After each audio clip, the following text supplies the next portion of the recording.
thank you for braving the heat and coming out for what should be a very entertaining game. Tonight, the Soul face off against the Raleigh Flyers, who with a 10-4 record secured the number 2 spot in the South Division this year. In the regular season games, the Soul and Flyers split their matchups, each winning at home. The Soul beat the Flyers in our only other Friday night game. Now, normally the number 2 seed would be hosting the 3 seed, but because of how the playoffs shook out, it made more sense for Raleigh to travel here, so we thank them. And please welcome today's opponents, the Raleigh Flyers. And now let's welcome your Austin Soul. Now imagine there were music playing. Here we go, number 2, Matt Bennett. Number 4, Max Cook. Number 5, Jeff Loscorn. Number 9, Josh Radowski. Number 12, Captain Andrew Walsh. Number 14, Jared Wolf. Number 19, just finishing up the coin flip, Captain Ethan Pollack. Number 21, Elliot Moore. Number 20, going in reverse order, Chase Cunningham. That's confusing, wearing 00, Matt Bennett, or Mitch Bennett. Number 22, Mika Corey. Number 23, Kyle Henke. Number 24, Rory Orloff. Number 26, Mick Walter. Number 27, Brendan Adams. Number 32, Paul Starkle. Number 33, Ryan Purcell.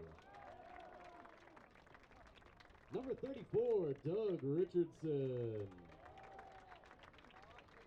Number 45, Michael Natenberg. Number 98, Sam Murphy. Number 99, Fredia Rogers. Oh, the other way around. And 19, I already called you, Ethan. Get out there. All right, if you all could. We're going to sing the national anthem together since we don't have the music today. So please face the flag. Rise, take your hats off, and join me. I'm going to start.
Live from Austin, Texas, the AUDL playoffs tonight in the South Division. The Raleigh Flyers and the Austin Soul battling for the right to face the Dallas Roughnecks tomorrow night, about 3.5 hours north. Good evening, everybody. Evan Lepler coming to you from Westwood High School in Austin, Texas. It's the first ever home playoff game for the Soul. It's their first playoff game in franchise history. The Raleigh Flyers are hopeful to get to Dallas, but they've got to get through the Soul first tonight. The Aviators are the first championship weekend qualifier in the AUDL, taking down San Diego by 4 a week ago. Tomorrow night, New York and Toronto will battle for the Eastern Division crown. Madison and Indy will face off at Breeze Stevens Field for the Midwest title. And of course, Breeze Stevens is the site of the 7th AUDL championship weekend coming up August 11th and 12th. 2 weeks from tomorrow, we'll be in Madison for the Final Four. Both these teams, the Soul and the Flyers, have a number of players who have been a little angry this past week after not having the type of success they envisioned at the World Championships. Many of the Soul players with a Texas-based club team double wide. Many of the Flyers with a North Carolina-based team Ring of Fire. And Raleigh just launched an opening poll, but it's unclear whether we were ready for it. So a false start as this playoff game gets off to an awkward start. There's a really nice crowd here. I am standing amongst the fans in the crowd, and will try my best not to drive them too bonkers over the course of the evening. But this is a fascinating matchup. These two teams met twice during the regular season here in April, 3 months ago today, as a matter of fact. The Raleigh Flyers lost to Austin in overtime, a classic game that Austin should have frankly won in regulation, but could not close the door. A tremendous fourth quarter comeback brought the game to overtime. Noah Saul made a superhuman play. Goose Helton was a hero that night, and yet Austin still got the win. The rematch in Raleigh in June was a 32-14 rout to the Flyers. Austin with the opening possession of the game. Chase Cunningham to Michael Tank Natenberg. Interesting to see the matchups early on. Natenberg's first throw hits the turf. Intended for Cook, kind of a bailout reset. And the wind is going to be a huge factor tonight. Natenberg intercepts the rising backhand from Matsuka. And Austin with the disc again. And there's the third turnover of the opening point as the disc bounces through the hands of Paul Starkel. Jonathan Nethercutt starting on the opening deep point for the Flyers, the 2017 AUDL MVP. He's had almost as many assists per game this year as he did last year when he won the Most Valuable Player award. 1/10 of an assist shy per game of matching his 2017 total in 2018. To say he's had another very strong year, and that throw looked like it hit the turf, and they're saying it was caught. The sideline for the Soul can't believe it, but the Flyers pay it off. Freystadter to Cisco, and it's 1-0 Raleigh. That's an opening break after 3 turnovers. Misha Freystadter and Jonathan Nethercutt are 2 players who certainly have star pedigree, and neither was here 3 months ago when the Flyers lost to the Soul in overtime. On a personal note, you have no idea how difficult it is to announce when someone's doing play-by-play right next to you. So Freystadter picks up the assist, the first-year Flyer, after spending his past 3 seasons with the Tampa Cannons. Jonathan Nethercutt getting the start on defense, and it paid off for the coaching staff, David Allison and Mike Donardis. You ask folks on the Flyers how much the emotions of the frustrating finish at the World Championships carry over, and you get different answers. The company line is it's a different team, but I think a lot of the players deep down want to make a statement this weekend. And you could say the same thing about members of the Austin Soul who play for double wide and were not pleased with how they finished at Worlds. Both of these club teams representing Austin and Raleigh were knocked off by the Australian team that lost in the finals to the San Francisco Revolver squad that has now won the last 3 World Championships. Austin's second offensive point. Here's Ryan Purcell launching it deep. Jared Wolf jumped too early. Jack Williams there defending. And an off-kilter start for the Austin offense here tonight. The breeze is going to be a factor. The heat is as well. It feels like it's cooled off considerably. It was around 102 earlier today. Now it's presumably down to about 96. Freystadter out there, the first 2 points for the Flyers. Floats it downfield for Johnny Lynch. The reset to Saul and the swing to Williams.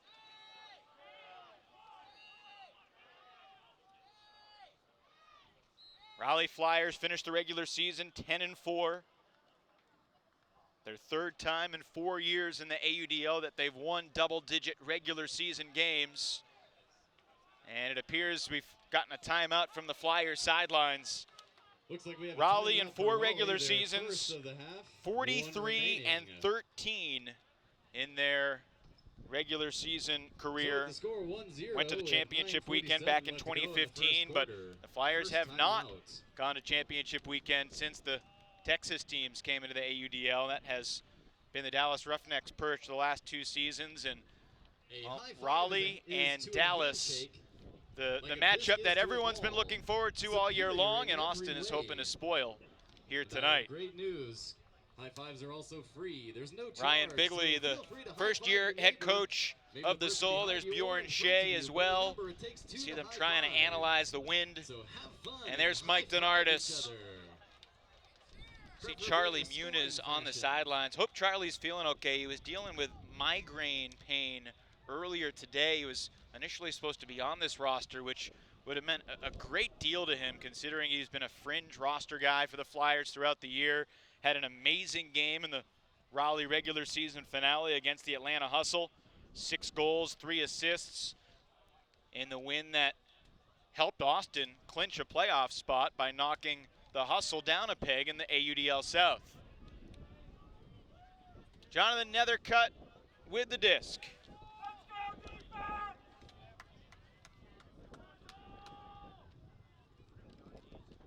Nethercutt in his 4 years in the AUDL, 188 assists. And they call a delay of game, it appears. They may have launched the throw before the official signaled readiness. 10-yard penalty, still Flyers disc. Include the playoff assist, nuts over 200. 203 assists, but this one's a turnover.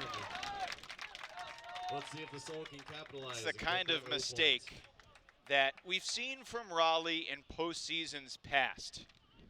And one of the things that you think about with this Raleigh team is, can they eliminate those mistakes?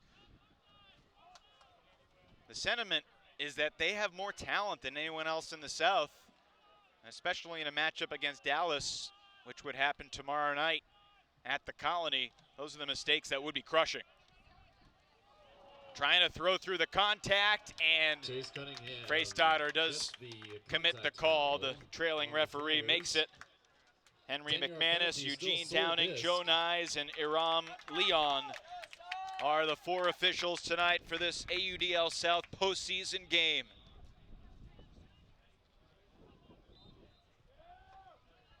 Kind of an off-kilter start for both teams, especially for Austin's offense, but there is the conversion.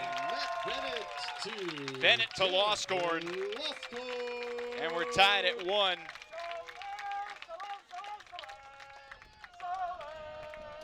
Not an easy start for the Soul offense by any means. We were here in Austin for the Soul's home opener. First ever playoff score. Amazing game against the LA Aviators, won by Austin at the buzzer. Matt Bennett got hurt in that game, and it really changed his and the Soul's season. Austin had high expectations for what Matt Bennett would bring to this Austin team.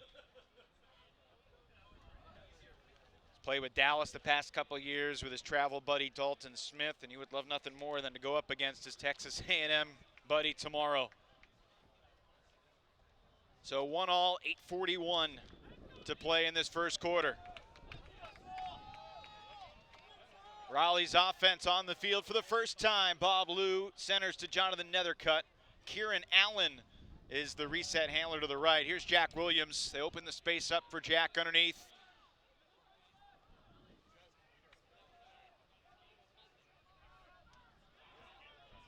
Jacob Fairfax swings it back to Liu. You can see the disc bouncing in the wind a little bit. Terrence Mitchell pushed backwards. Mika Corey bumps Mitchell. 10-yard penalty, still Flyers disc.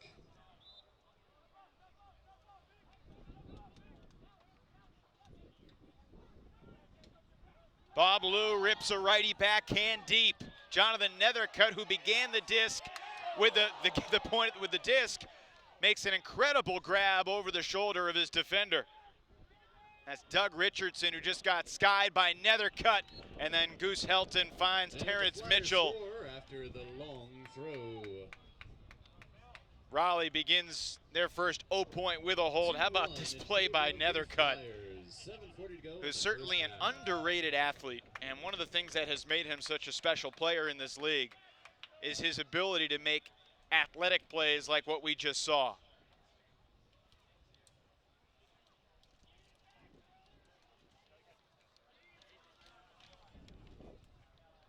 (2-1) Raleigh. 7 3/4 minutes to play in this first quarter. Great to have you with us tonight from Austin, Texas.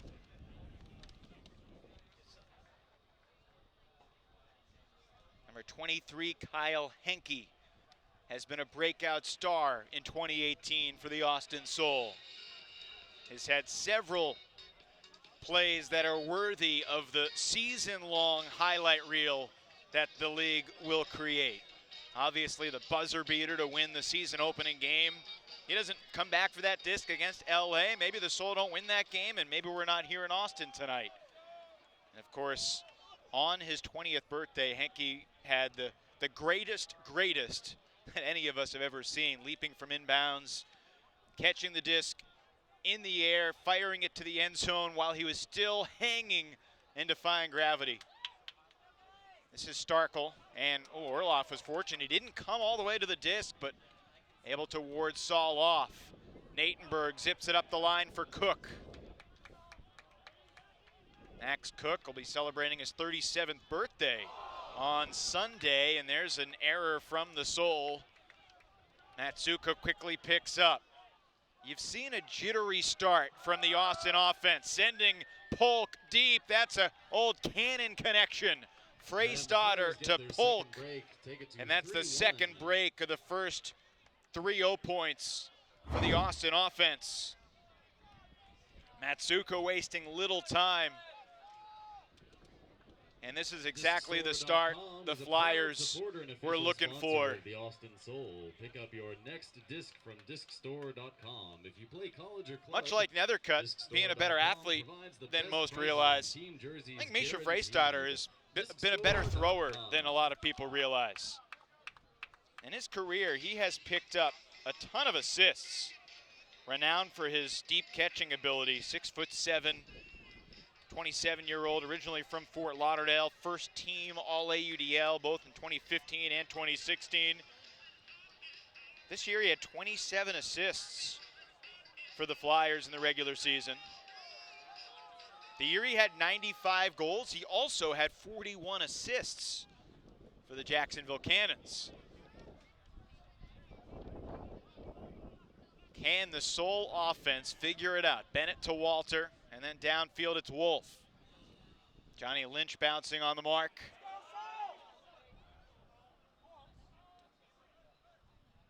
Chase Cunningham is not wearing his jersey tonight, but he picks up the hockey assist. And Matt Bennett finds Jared Wolf, but a travel was called, and this appears to be coming back. Ryan Bigley not pleased, and now the officials will congregate and render a verdict. Referees conferring to see if there was or was not a call.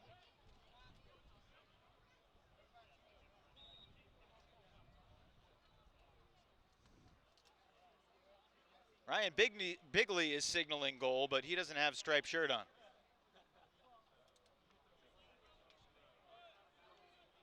So Austin is going to maintain possession, and Matt Bennett will have the disc on the sidelines. Not the finest job of communication from the officials. You wish they'd make a clear signal as to what the call or non-call was. Ryan Purcell with the disc, marked by Shane Sisco. Nice job by Kieran Allen getting that force on to cut off the around throw, but Purcell nearly had it broken. Now to the open side to Walter in the end zone, and he lost it. He lost it on the landing. And the official, again, was signaling the score without watching the landing. Clearly an incompletion on the ground. You got to survive the ground, a phrase from the football season that we all remember. So again, Austin, multiple chances to convert. Jack Williams to Kieran Allen.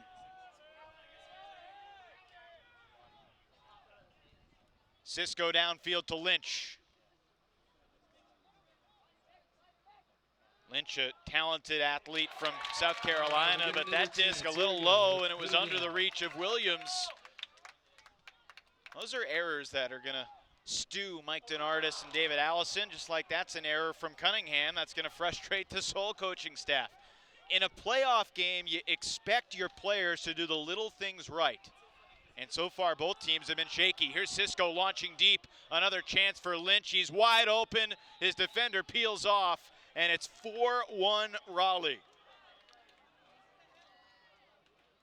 4-1 Raleigh. The good news is we're only down 3.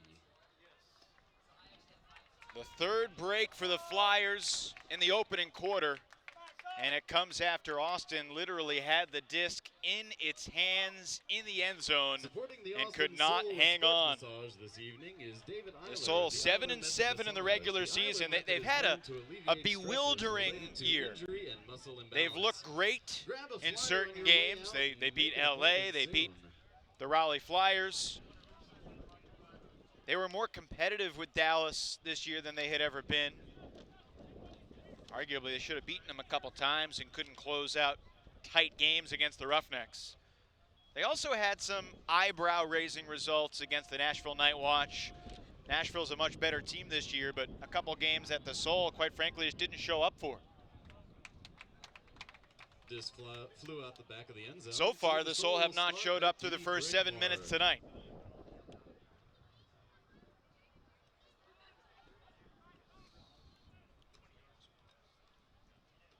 Austin desperately needs a turnover-free hold right here. Is at the 30-yard line.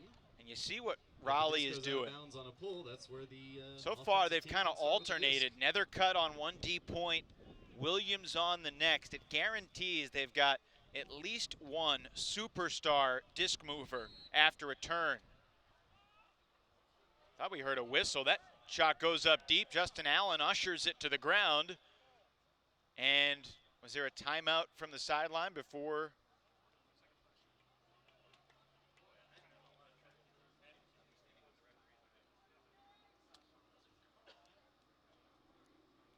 If you're not sure what's going on, you're not alone, because the players seem bewildered as well. Well, a call that's going to march Austin back 10 yards. Was on the Soul, but they are retaining the disc. Orloff has to realize the stall count is high. He gets the reset for Cook.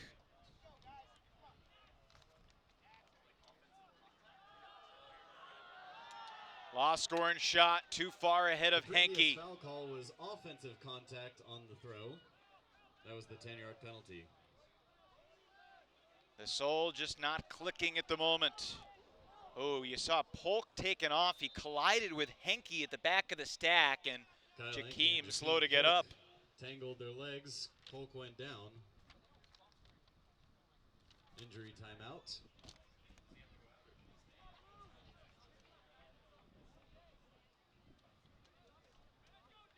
Noah Saul standing 50 yards from the front of the end zone that he and the Flyers are attacking.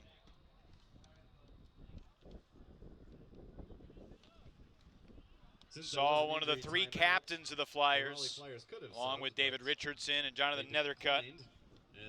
Noah turned 29 in May, and he's been a standout player in this league for a long time. People forget before he joined Raleigh, he was an all-AUDL thrower for the New York Empire. Second in the league with 56 assists back in 2014, the year before the South Division came into the league when the Flyers joined the AUDL. The Austin Soul joined a year after that in 2016. Here's Freystadter to Justin Allen. Allen, another guy whose role has really evolved, was a 50-goal, 50-assist guy during the Flyers' first season. This year he didn't have double-digit goals or assists, but he's reinvented himself as a defensive stopper. And it's all Flyers right now. The two stars, Nethercutt to Freystadter. Results in a score. It's 5-1. The fourth break for the Flyers, who began the game on D. It's a timeout, so you're already checking your phone. Be productive. Go on Twitter, like the Austin Misha Soul Freystadter in at 2018 played 11 games for the Raleigh Flyers. 33 goals, 27 assists, 9 Ds, a plus 56. Those are spectacular numbers. Of course, compared to what he's done in the past, they seem pedestrian because he had 34 goals in 2017, one more than he had this year in the regular season in the same number of games. 95 goals in 2016, scored 60 goals in 2015. Mike DeNardis has said he's one of the guys that he's really wanted to coach. He's gotten that opportunity, and timeout was called by the Soul. This is a meeting that is certainly far less about strategy for the Soul, as they've come together and probably talked about purpose and effort.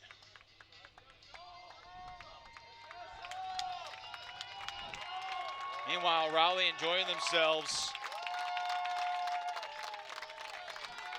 I would not expect the Flyers to take their feet off the gas. And I say that for a number of reasons, but most specifically the conversation that I had with Mike DeNardis before the game, and talking about what happened in their quarterfinals game at the World Championships last week, and also what happened in their semifinals game at College Nationals. North Carolina Darkside, a team that Mike DeNardis coaches. In both those two games, UNC and Ring got a bunch of breaks early, kind of seized control, and DeNardis felt that he maybe didn't stack his lines like to go for the kill like he could have. He thought his team was under control, and that is not a mindset he wants to get caught in again. So after the timeout, not sure if we've got an offsides, but we heard a whistle, and Austin aligning on the near sideline with its stack. Ethan Pollock, Paul Starkle, Kyle Henke, Rory Orloff, Mike Natenberg, Max Cook, and Jeff Loss scoring the handlers.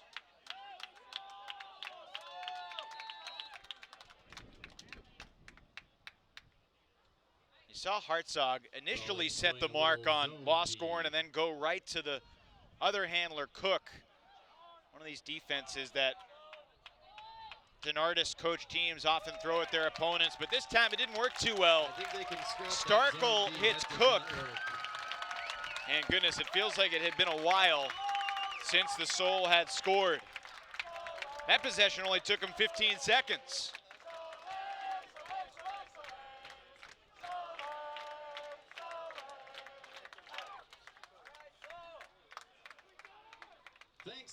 Let's see if Austin can get I can't tell you who threw or caught that score, so just their defense on the field and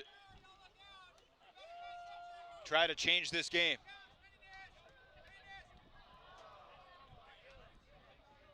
See Matt Bennett, Jared Wolf, Andrew Walsh, Nick Walter, and Raleigh's offense back out on the field.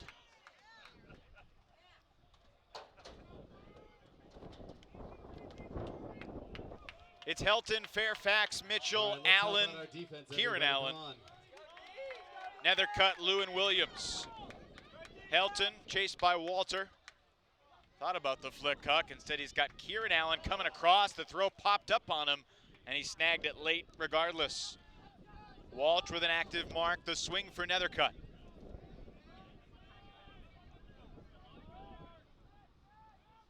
Saw Walsh with the poach and another cut's throwing lane. It may have prevented the huck from going off. Again, a holster from Helton.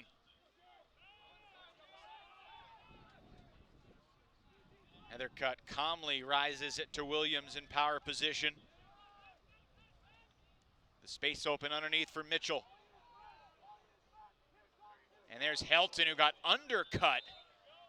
And that is certainly a 10-yard penalty, and you could make an argument that the dangerous play nature of it, undercutting his leg, could be worthy of a 20 and an unsportsmanlike conduct call. You get 2 of those, your night is over.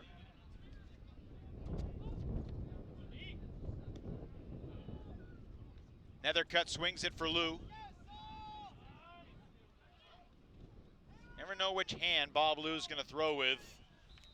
Nethercutt usually throws with his right. Sometimes he launches behind the back. That laser flick to Terrence Mitchell. 6-2, 2:12 to go in the first quarter. We've seen Bob Lou throw righty hucks, lefty hucks, and swing it with either hand. He could probably play blindfolded.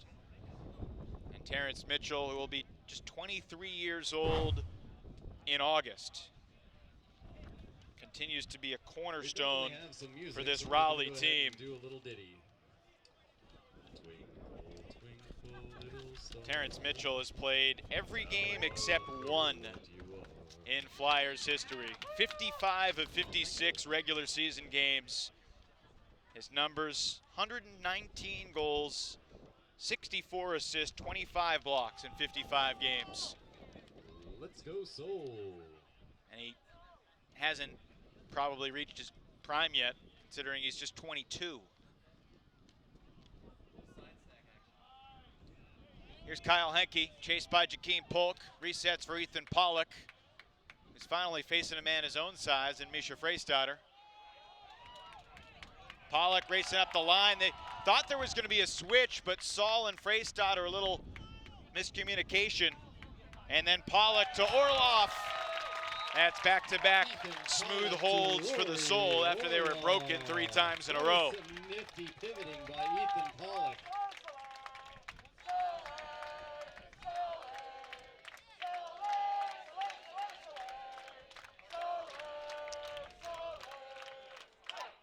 With the people here in Austin, Texas. It is a hot night, but it's great to be here. The Flyers came in yesterday, spent the whole day in Texas. Didn't do anything too exciting. Just chilling in the hotel. I was told that they enjoyed Texas-shaped waffles this morning at their free hotel breakfast.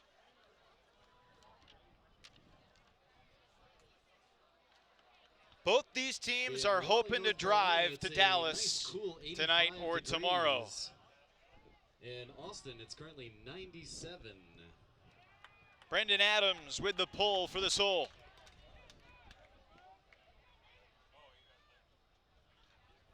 Raleigh again centers to Nethercutt. Fairfax goes deep and Nethercutt launches, testing Elliott Moore. Fairfax elevates for the grab just shy of the goal line. And he's got the goal. Terrence Mitchell picks up the easy assist. Really easy. It looked like Moore had pretty good position, but Fairfax just hit the turbo button and went up for this huck from Nethercutt.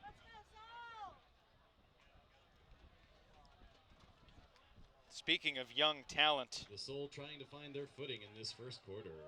Fairfax just finished up his college career at UNC Charlotte. Was a top 5 Callahan nominee this year, which is not a common thing to be voted top 5 for the Callahan Award when you're playing for a team that is not in the national conversation like so many other schools. Shane Sisko, one of the coaches of that UNC Charlotte team, now they're teammates together. There's Joey Cretella with a pull.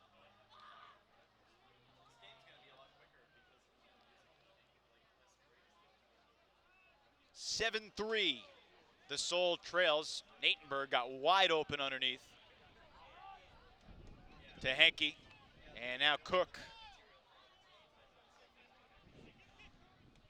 There's a large age gap on this line for the Soul. You've got Natenberg in his mid-30s. Max Cook turns 37 on Sunday, and then you got a guy like Kyle Henke who just turned 20 in June. Oh, up the line, Cisco nearly had the block, but instead Starkle zips it in for Orloff. Paul Starkle to who else but Rory Orloff for 2 in a row for him. So Austin, after a very turbulent start, has seemed to find its footing offensively. And part of it has been getting Orloff involved. Second goal for Orloff, second assist for Paul Starkle. Figured things out offensively. Now we just got to figure it out on defense. Let's get a stop.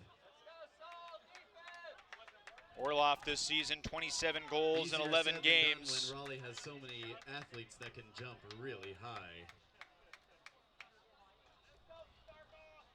Walsh, Bennett, Wolf, Richardson, Walter, Moore on this D-line for Austin. Pretty good pull from Bennett. Still hanging, caught by Allen in the end zone, centers to Nethercutt. Aren't too many handlers that look as calm when catching the centering pass. And then can just unleash an 80-yard backhand. Nethercutt to Mitchell, and he was hit from behind. Doug Richardson there. But Doug Richardson's going to get credit for the D, it appears, because there's no signal from the officials. To get a break. So the Raleigh O-line turns it over. FYI, 30 seconds to go in the 30 seconds for the Soul here in the final minute of the quarter, and the stall count rising. Bennett just forces up a prayer to midfield. Nethercutt battling for position. He plucks it away, and the Flyers have plenty of time. Fairfax and Freystadter. And then Mitchell getting involved, and he spikes it with fury. Disappointed that there was no foul call earlier in the point. The emphatic spike from Terrence Mitchell. Terrence Mitchell very upset with the disc.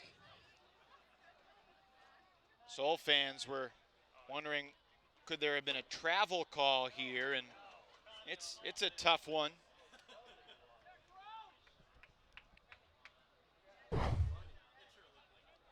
Third goal for Terrence. 8-4 with David Allison, the Flyers assistant coach, only member of this Raleigh delegation who came in today instead of yesterday. Fireworks. Apparently his flight got delayed about an hour and a half, but he made it. Got here about an hour before opening pull. Now 16 seconds for the Soul, and remember the Flyers will receive the disc to start the second quarter. Law scoring. To Starkle, to Natenberg, down to 11. 10 seconds. Starkle looking at a double team, fires low. That's going to be easily picked, and Justin Allen, we know that he can throw it the full length of the field in this spot. The buzzer has sounded, and that disc is going to get knocked to the ground, and it was shy of the end zone by 5 yards. Anyway, In favor of the Flyers. so the first quarter features 4 breaks for the Raleigh Flyers as they look to advance to face the Dallas Roughnecks tomorrow night. 1 down, 3 to go on AUDL Extra on 11 Sports. Raleigh doubles up Austin in the first.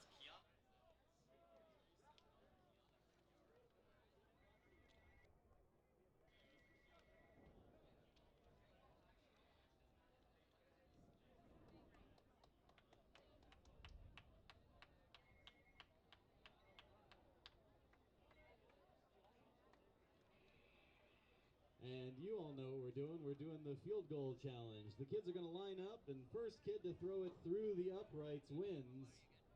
They're going to throw the disc and chase it. Keep on throwing until they get it through the uprights. All right. Are you ready? 1, 2, 3, go!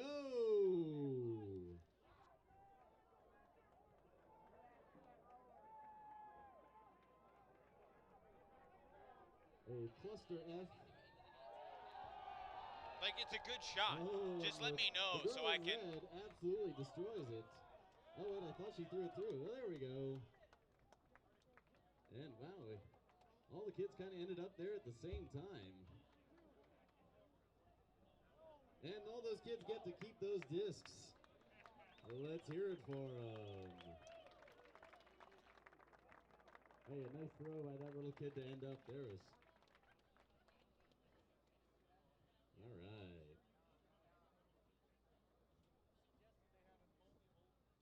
Thanks to all the kids for playing. FYI, down at the concessions, we have Austin Pizza, and then I know we're also just selling like chips, and I think there's drinks over there as well. There's also the Soul merch tent, where you can pick up all sorts of Soul gear.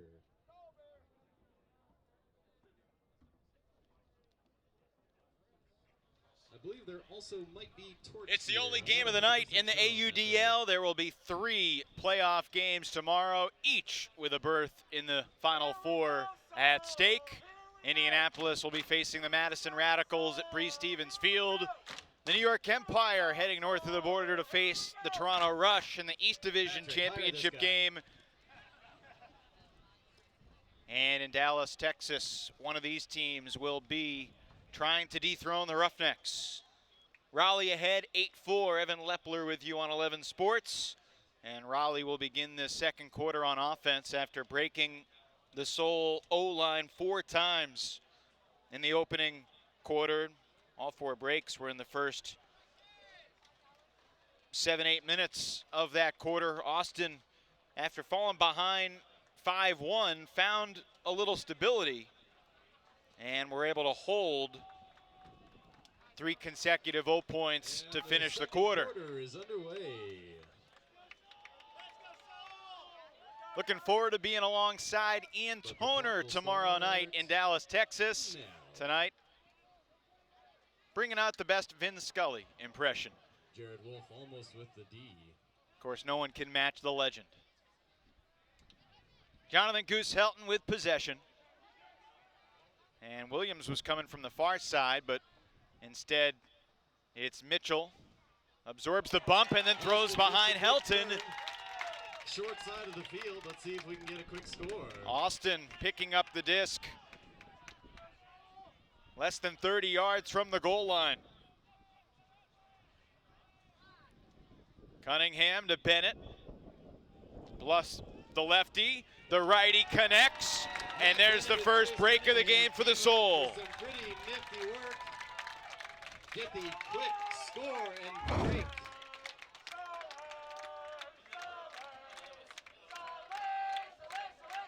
Little 2-man game from Bennett and Cunningham. And it looks like Bennett and Bennett, because Chase is wearing Matt Bennett's brother's Mitch's jersey. So Cunningham delivers. He had an incredibly strong season. Chase Cunningham, his 3 seasons in the AUDL, he's thrown 138 assists, also caught 44 goals. This is Evan Lepler here announcing for the streaming broadcast. And Bennett only played 7 games in the regular season. He has played pretty well in the playoffs, and he's got a lot of playoff experience, obviously. 9 assists in 5 playoff games the past couple of years with the Dallas Roughnecks. Let's use it. Great pull forces Raleigh into the caverns of its end zone.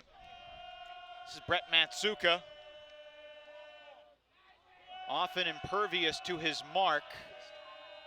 One of the best at breaking the marks, but he held onto the disc a split second too long. And you can feel the momentum shifting here in Austin. The Soul will get the disc. That's his stall called on Matsuka. 7 seconds holding the disc, a silent count. And the trailing referee blew the whistle from the doorstep of the end zone. And that'll work. And that is it. Doug Richardson wide open. And that's back-to-back breaks for the Soul to start the second quarter. Ferdia Rogers, the Irish import, picks up and quickly dishes to Richardson. That started with the pull, and then the stifling defense resulted in the stall count. The Soul are back in it. Ferdia Rogers and Sam Murphy, a couple in favor of the Flyers. Dublin natives who were planning to come to the United States to play the World Championships. They had a connection with the Austin assistant coach Bjorn Shea. And here they are playing for the Soul. They each played a few games in the regular season. Ferdia Rogers, his reputation coming in was he was a handler, and then he played his first game. The first time he touched the disc, he turned it over, and his teammates like to give him a hard time about that. Those two guys have fit in well, and he's got an assist here in the playoffs. Around the 30 anyway. Looks like, oh, okay, the 32, so they'll get it in the middle of the field at the 32. So Raleigh, after playing not a flawless first quarter, but an A- first quarter, those good times are going. has failed for the first 90 seconds in the second quarter. 2 turns and 2 immediate breaks for the Soul. And here's Bob Lou launching deep. Freystadter being chased by Walter, and the bid is good for the Raleigh Flyers. Freystadter, and the official ruled that down. Apparently it's no goal. Looked good from here. Freystadter thought it was good. Austin has a third chance for a break. Andrew Walsh resets to Bennett. And here's Ryan Purcell. Cunningham with Williams on the mark. Bennett looking for a give and go, but Kieran Allen was step for step with him on that little slash cut. So Bennett loses yards and then flings this blading flick, and it's read well by Andrew Walsh, who scoobers it near the sideline, snagged by Murphy, who shoots it to Wolf, and that's good. So the third consecutive break for the Austin D-line.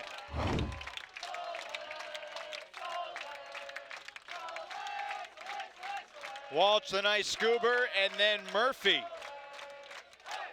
after Rogers delivered the assist on the last point. 3 points in a row for the Soul. It's Murphy this time.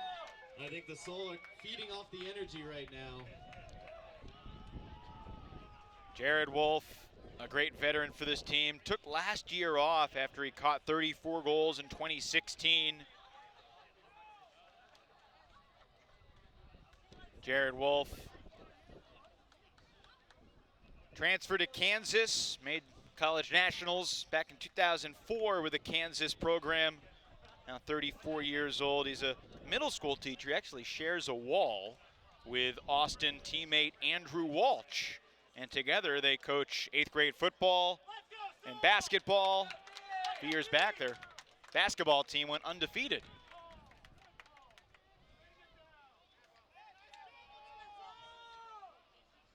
Here's Brett Matsuka and Jonathan Nethercutt. Raleigh was seemingly in control and then got broken 3 times in a row to start this quarter. And frankly, it takes you back to the matchup between these two teams 3 months ago tonight, when runs of 3 or 4 goals were not all that uncommon in a game that Austin eventually won 25-23 in overtime. A game they led 19-15 early in the 4th quarter, and then Raleigh rallied with some incredible plays from Goose Helton. Here's Justin Allen being chased by Joshua Stradowski. Williams bluffed up line, takes the reset.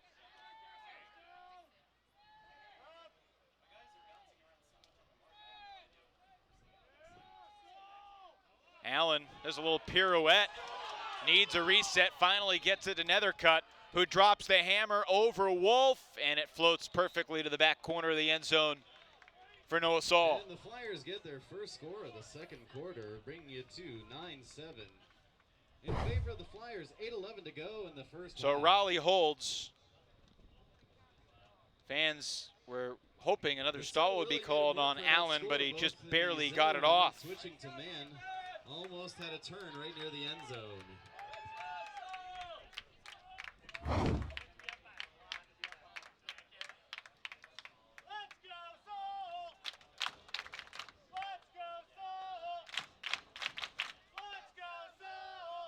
Josh Hartzog getting ready to pull.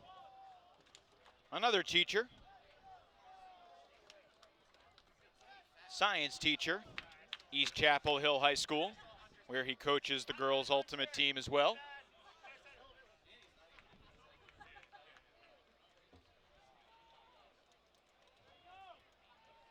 Cook gains good 20 yards, centering it to Loscorn.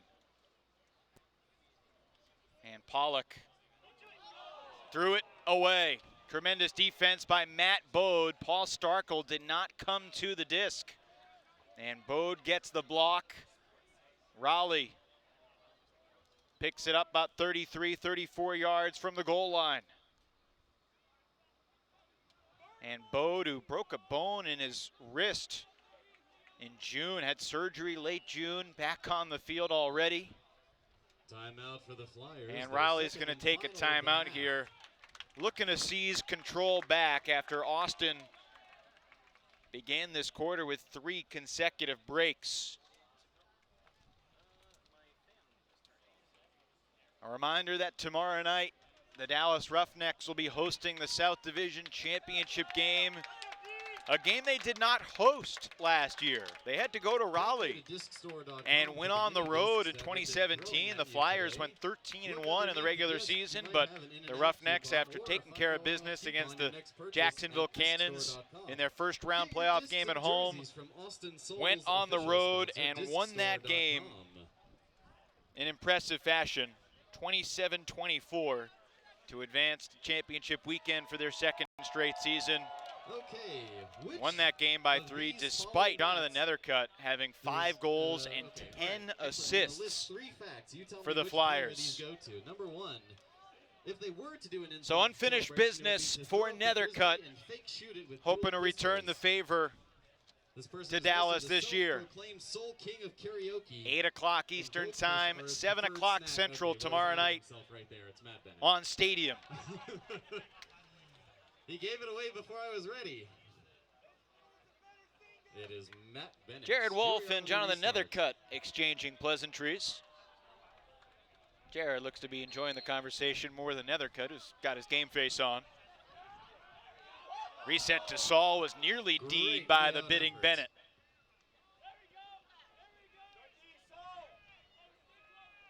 Matt Bennett never shy to chirp on the field either.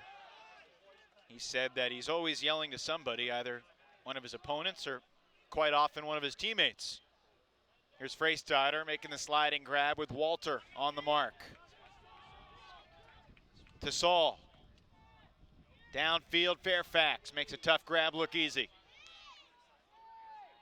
Nethercutt bolting up the line, but a ton of traffic. Nice throw by Fairfax to the open space in the reset area for Williams. Helton breaks the mark, and there's Mitchell in the end zone for the Flyers again. That's the 4th goal for Terrence Mitchell, and that's a break after the timeout. That's the Flyers' first break of the second quarter. So Raleigh ahead 10-7, 6:47 to play in this first half. On my previous trivia, I was going to give you the choices of Matt Bennett, Jeff Loscorn, or Brendan Adams, but you already know the answer. Oh, hey, you got it, Matt Bennett. Terrence Mitchell enjoying himself at the start today, having a quick chat with Mike Donardis. The prize, I guess self-respect. Easy for me to say, but it does not feel oppressively hot right now here in Texas. Say a few hours ago, walking outside for the first time, it was a good 10-15 degrees warmer, but there's a pleasant breeze. Of course, it's probably good 5-10 degrees hotter on the turf than it is in the shaded stands. Max Cook, pressured by the double team, gets it to Loscorn, who thought about the deep shot. He had Hankey in the deep space, but both Polk and Richardson were looming there. And Pollock holsters it because, again, Jakeem Polk was like a shark hunting his prey in the end zone if that disc had gone up. So Austin patiently biding its time. Loscorn, the acrobatic one-handed grab. Loscorn squeezes it through and then over the defender to Max Cook. Ain't no thing. Matt Bode was in a pretty good spot, but Paul Starkle, a little elevator pass, connecting with Cook. Not sure how Loscorn initially snuck this one through to Starkle. Stall count was rising, and he just squeezed it in between Cisco and Pannoni. Push pass to Max Cook for the score. They made it look easy. But trust me, that midway through the second quarter, Austin hanging around there within 2.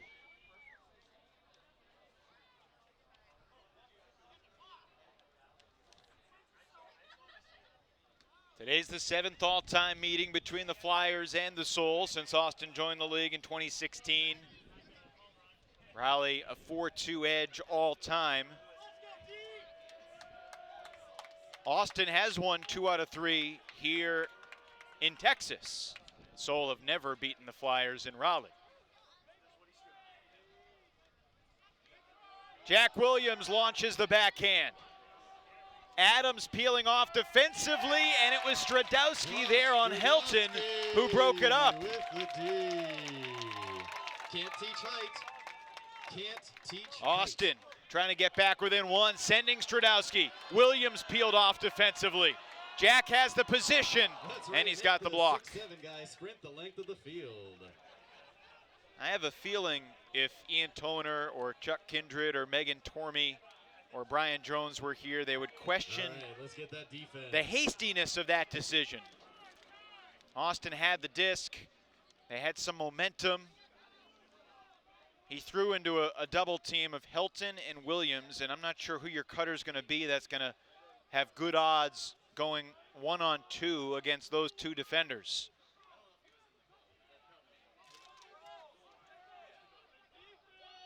So Mitchell and Raleigh with another chance here, and Williams shooting it for Fairfax. He's got 2 defenders trailing, and there's Stradowski again. He intercepts it this time and calls timeout.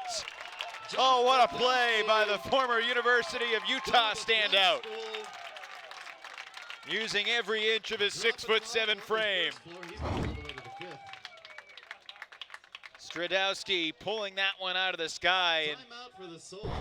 Jacob Fairfax, a deep cutter who's used to making those types of grabs and posterizing whoever's on him in the end zone. Stradowski's been an amazing story for the Soul this year. They didn't really know who he was until he showed up to tryouts.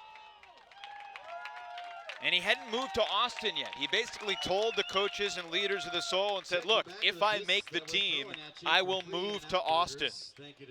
And they looked at him and saw he was 6'7" and realized that he could be a huge impact player pretty quickly. And he has been. Fake kick spike if he's really into it, although he's never done Chatting with Jeff Loscorn, and you see on the line there before the game about Stradowski, and he said that like a lot of guys who go to college programs that don't necessarily have the depth, Stradowski was forced to handle a lot in college, and that meant a couple different things. Number one, his throws are more developed than you might expect for a big guy, and number two, he hasn't been able to just focus on the role of big man defender. And he has been a great boon to the Soul in 2018. Another chance for Austin to inch within 1. They've trailed by as many as 4 in this first half. Cunningham sending Loscorn. Cisco turns on the Jets. Loscorn clap catch in the end zone, and it's 10-9. Loscorn goes deep. He's our deep man. Wait. Jeff Loscorn. So Loscorn, who in the regular season only caught 7 goals. Last year in the regular season, he only caught 2 goals. I think that was Matt Bennett. Hauls in the playoff score to bring the Soul within 1. with 4:26 to play in the first half. All right, so who do these facts describe? The disc flip, preferred jersey number was taken, so he doubled it. Favorite PA announcer is me.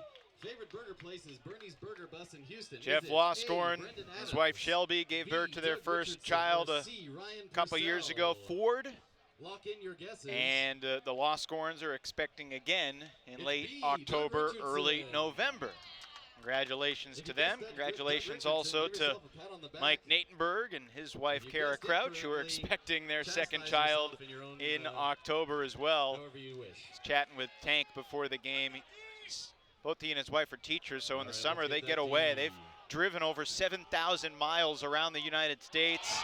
And Nethercutt believes he was fouled, and he's telling his defender to come back, and he will get the call. 10-yard penalty, still Flyers disc. It's funny chatting with Natenberg about how he's found time to work out and stay in great shape while being on the road. He said he's become pretty good at sneaking in trail runs with the dog when his daughter Sybil takes a nap. A little junky look here from the Austin defense. Nethercutt's had his game face on since he walked in tonight. As Lou hammers over the top, and Helton liked the throw from Bob, so he sends it deep to Jacob Fairfax. And two hammers, both about 40 yards, one crossfield and one downfield, make it 11-9 Flyers. 3:39 to go in the half. The Soul have climbed to within 2 and just haven't been able to get any closer. Well, we actually got to 8-7, but second goal for Fairfax. And Helton picks up his third assist. I bet the Soul was just slow playing them, and we're really going to take it to them later.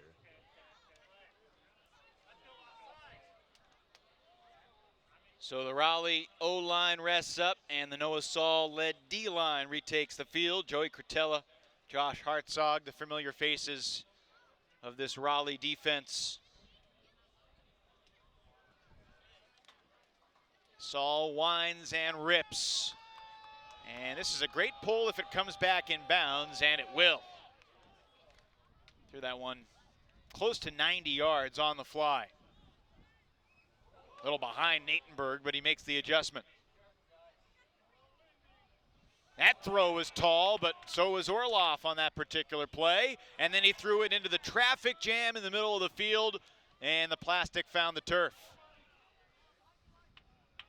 Saul and Matsuka dishing back and forth. Now Mike Pannoni, the former Pittsburgh Thunderbird, involved.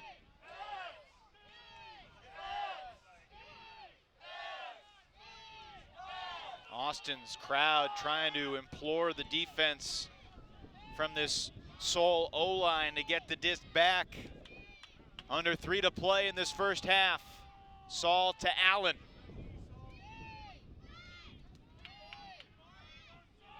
Allen takes the reset. Saul with a much taller Ethan Pollock defending. And now Shane Cisco. Low throw dug out nicely by Cretella.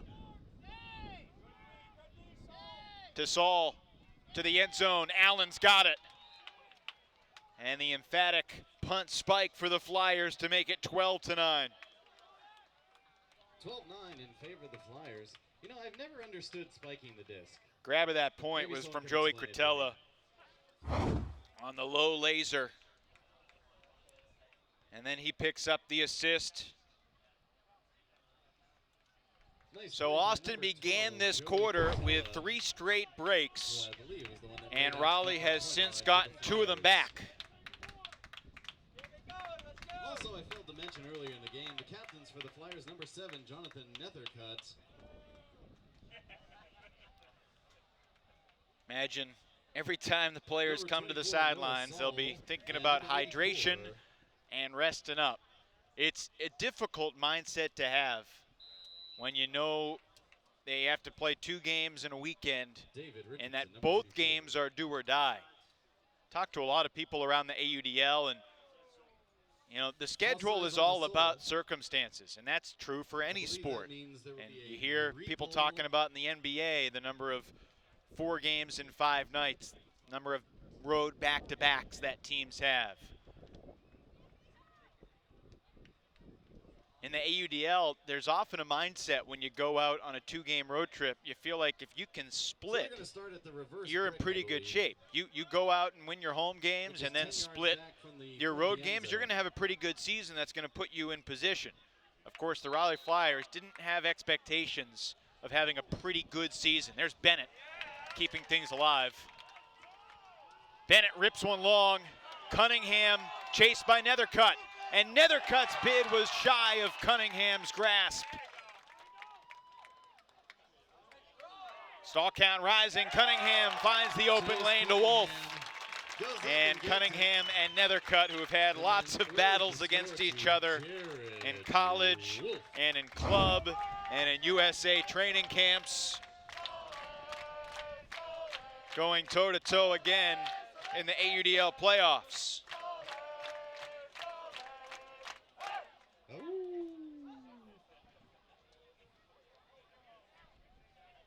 So Jared Wolf with his second goal of the quarter. I get to see replays of the scores since, and Cunningham the guys from 11 Sports with his first assist of the day. See the replays.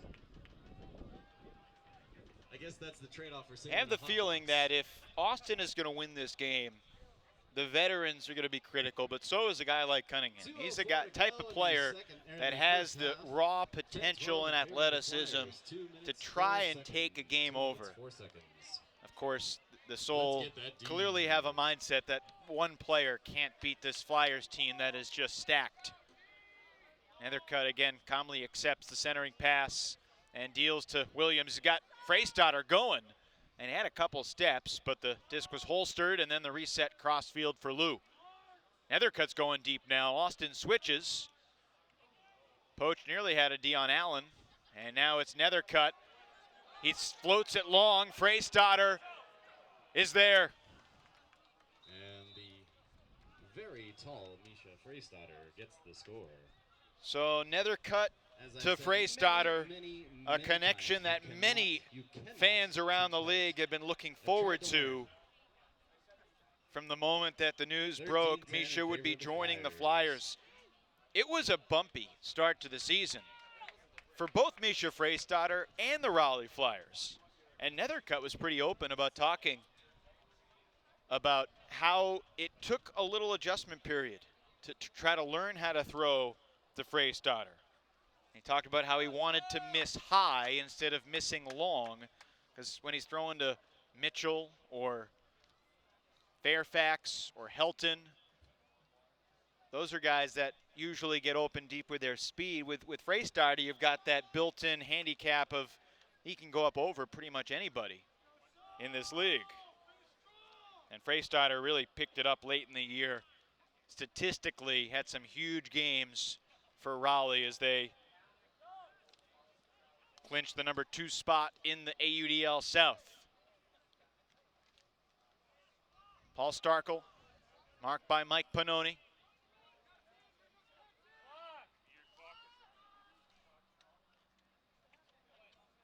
About 90 seconds to go in this first half. Looks like the clock did not start. So we're going to figure out what the number should be. And we got 1:10 on our clock, and now 1:11 officially.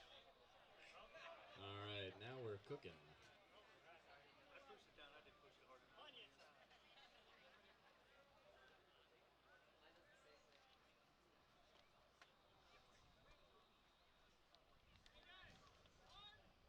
Both teams taking advantage of the coveted rest time. I think the referees want 4 more seconds bled off the clock here.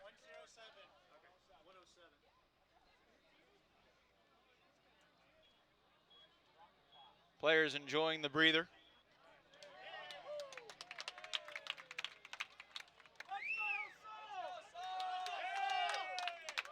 I was just checking Twitter during the break. That was nice. Natenberg. Low laser for Pollock. Ethan with a blading flick, snagged by Loscorn. Daring throw there from the big man out of Cornell. Starkel waved his arm deep and then sends it to Orloff, but Hartzog is looming. Orloff blocked him with a body and then adjusts to make the catch. The Flyers sideline can't believe it.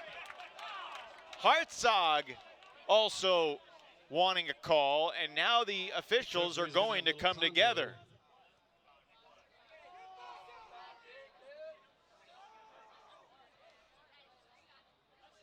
And they call contact on Orloff.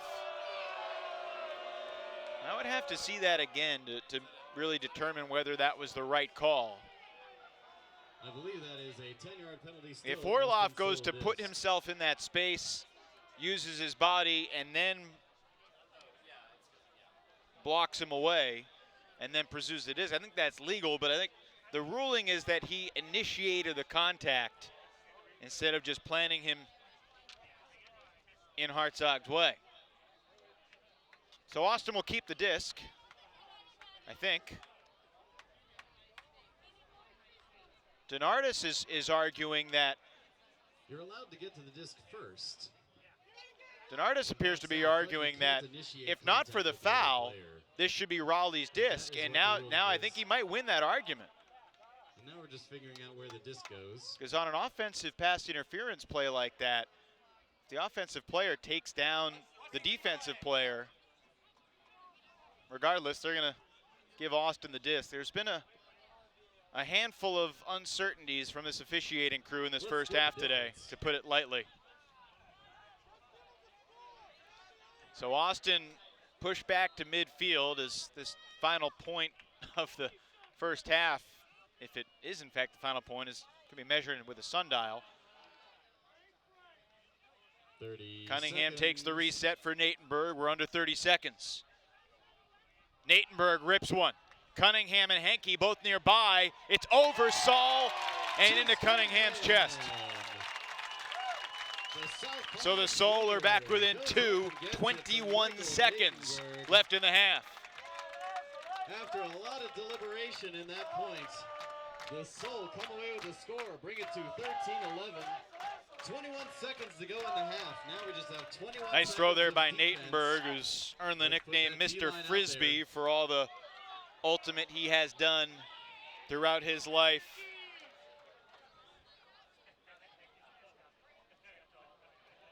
And Donardis and Allison still looking for an explanation. Again, McManus, Downing, Nyes, and Leon are the officials.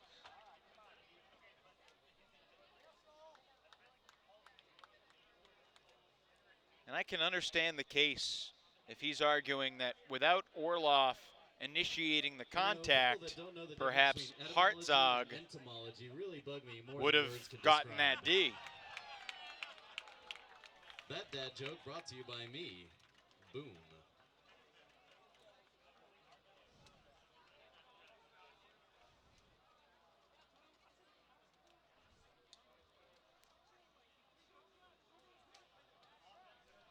Both teams know that end of quarter situations could very well dictate how far they advance in the AUDL playoffs in 2018. Austin has some size out there. Cunningham, Walter, Stradowski, Walsh. But speaking of size, the Flyers have Freystatter and Fairfax. Terrence Mitchell has hops, as does Goose Helton. They've got 20 seconds. They're in no hurry. Unmarked. Nethercutt takes the 15-yard diagonal gainer, and now it's Freystatter across midfield with 10. Onto the 30-yard line, 20 yards from the end zone with 4. Williams unmarked, hammers cross field, and it was knocked down by Cunningham. Helton made some contact with Jared Wolf in the middle of the field, and they continue to discuss it. But now Helton walking off the field, and the officials unconvincingly signal the half is over. So we're halfway through this playoff game, and Raleigh's early 4-goal lead has been cut in half. It was 8-4 after one. Austin wins the second quarter 7-5. Winner gets Dallas tomorrow. The Raleigh Flyers leading the Austin Soul 13-11 at halftime tonight. There's snacks down in the southeast corner. And we're also welcoming our hype squad back out to the field. Gonna get them set up for a relay race.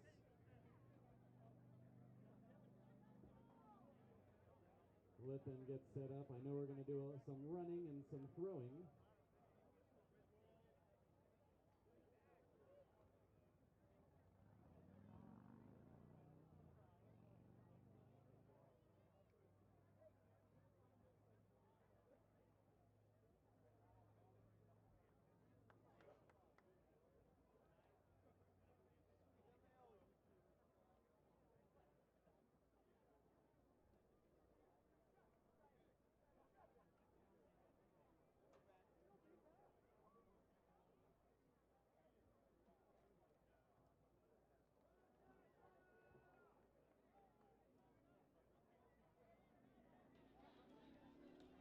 Okay, so here's the contest. We have our throwers on the right side of the field and our receivers in the cone costumes on the left. The people in the cone costumes are going to be spinning around, and then when the disc is thrown, they're going to try and catch it. And then they have to throw it back. Now the kids in the middle, those kids are playing defense. So here we go. We're going to go ahead and first team to get a throw to the cone and back wins. So not only do we have spinning, but we have cone costumes and defense. Let's see if this works. I'm going to wait for Hunter to give me the all clear, and then we're going to go.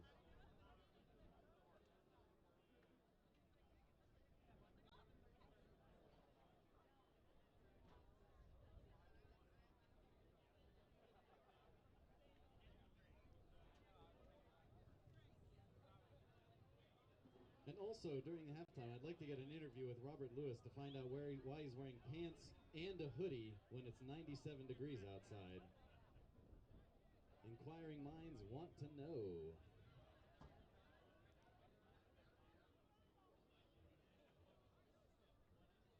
All right, teams, on your mark, get set, go.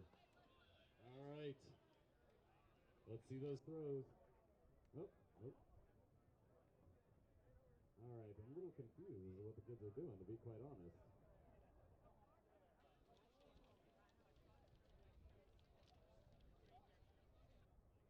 Just go along with it, everybody. Just go along with it. At the half in this AUDL playoff game from Austin, Texas on 11 Sports, the Raleigh Flyers lead the Austin Soul 13-11. It was an interesting first 24 minutes. It certainly feels like the Raleigh Flyers could be up by 6 or 8. And it also feels like, if not for the Austin Soul's incredibly slow start to the first quarter, Austin could be winning this game by maybe 2 or 4 goals. With those two things considered, a 2-goal Flyers lead feels about right. It was 5-1 with 3:49 to go in the first quarter when Freystadter caught the goal from Nethercutt. That was the 3rd consecutive break from the Flyers. But then Austin used 3 straight breaks to begin the second quarter to cut a 4-goal gap from 8-4 to 8-7. And ever since then, it's been tight. Raleigh got a couple breaks back, but a pretty good game. It feels like Austin has found its footing, and also feels like the Flyers have come with a chip on their shoulder this weekend.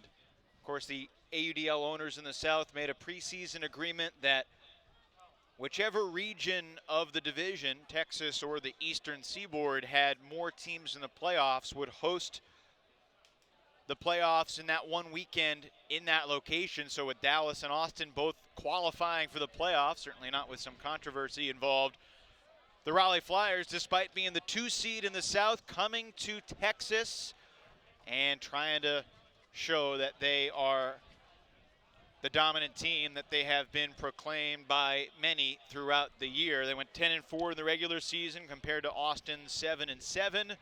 course, these two teams split their 2 regular season meetings. But they were not even games. Austin won in overtime at home. Raleigh won by almost 20 goals in the rematch in North Carolina. 13-11, the Flyers lead the Soul at the break. Winner will face the Dallas Roughnecks tomorrow at 8 o'clock Eastern, 7 o'clock Central. We're about 7 minutes away from the start of the second half. We'll take a quick timeout, come back with a few more thoughts here on 11 Sports in just a moment.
Welcome back to Austin, Texas.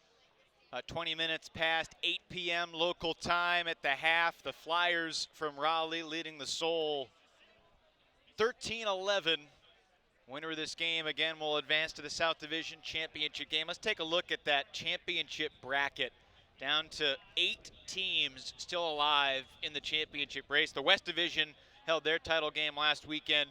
Huge game for Mark Elbogan, catching what basically was the clinching score, and then bookends for the original Aviator, Zach Theodore, to close it out.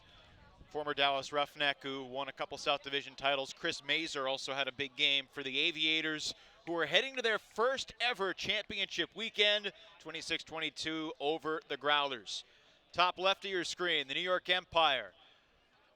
2 weeks ago, they lost by 10 at Washington, D.C.'s Breeze, and everyone thought the Empire were just a formality away from being eliminated. And all of a sudden, they played in a monsoon, and they handled the elements better than the Breeze, and they are the team heading to Toronto to face the Rush tomorrow night, 6:30 Eastern Time. The Rush trying to go to their 6th consecutive championship weekend. Of course, they won the title in 2013. In their inaugural season, they went undefeated. 2014, they lost in the finals to the San Jose Spiders. They've been to the championship weekend every single year since. Last year, they got back to the finals. They could not win it, though. San Francisco winning last year in the great championship classic, 30-29 over the Rush. So Toronto, you could say, has unfinished business as well, as do the Madison Radicals, who have hopes on their first AUDL championship.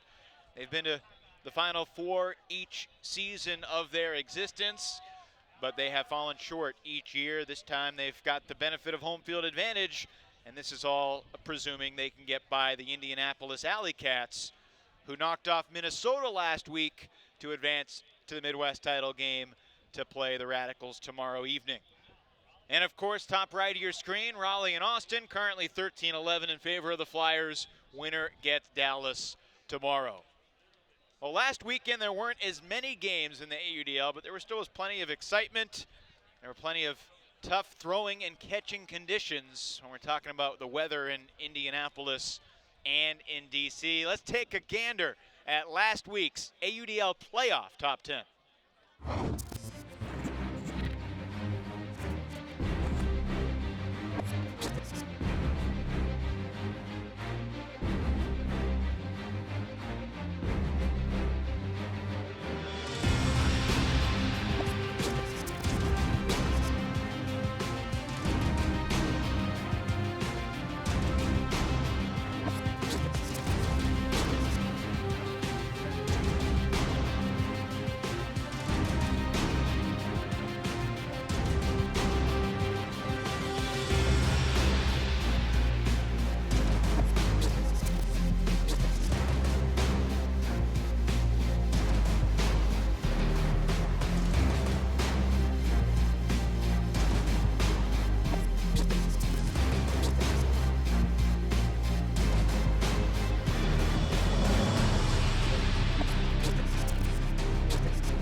Jeff Babbitt, number 3, Brent George, number 2, and Ben Yacht with the number 1 play from the first playoff weekend of the 2018 AUDL postseason. We're ready to start the second half. Raleigh will be on defense. Austin needs a smoother start on to the third quarter than they had in the first, when they were broken on 4 of their first 5 points. That early sequence feels like the difference in the game right now. See if we notice any adjustments from either side as we get going in the second half. Joey Cretella, Noah Saul, Misha Freistadter's out there on D, so is Justin Allen and Brett Matsuka, and Matt Bode and Shane Sisko. The Austin Soul with Chase Cunningham, Kyle Henke, Ethan Pollock, Rory Orloff, Max Cook, Jeff Loscorn, and the franchise's first ever head coach, Mike Natenberg. Natenberg was the coach in 2016. The second half is underway. Now focusing on playing, and he certainly had a storied career as a player. Austin on O with Loscorn. Matt Bode trying to pester on the mark. Thought about a switch. Henke took off, and now they do switch. Cretella and Saul communicate, but now Cunningham's going deep on Cretella, and the throw from Loscorn pushed by the wind too far, and Cunningham gave up on it. But just a bit too far. So 35 seconds into this third quarter. Now, so that could have been it. The Soul turn it, and Raleigh with another chance to go 80 yards for a break. They're going into the wind right now, and Allen flicks it looking for Freistadter, and it's Pollock who knocks it down. Oh, it looked like Misha was making the adjustment, but then Pollock got his hand on it first and spiked the plastic to the turf. Loscorn, another opportunity. Not the type of thrower to be dissuaded from taking another shot because the first one went awry. Here's Pollock with Freistadter chasing.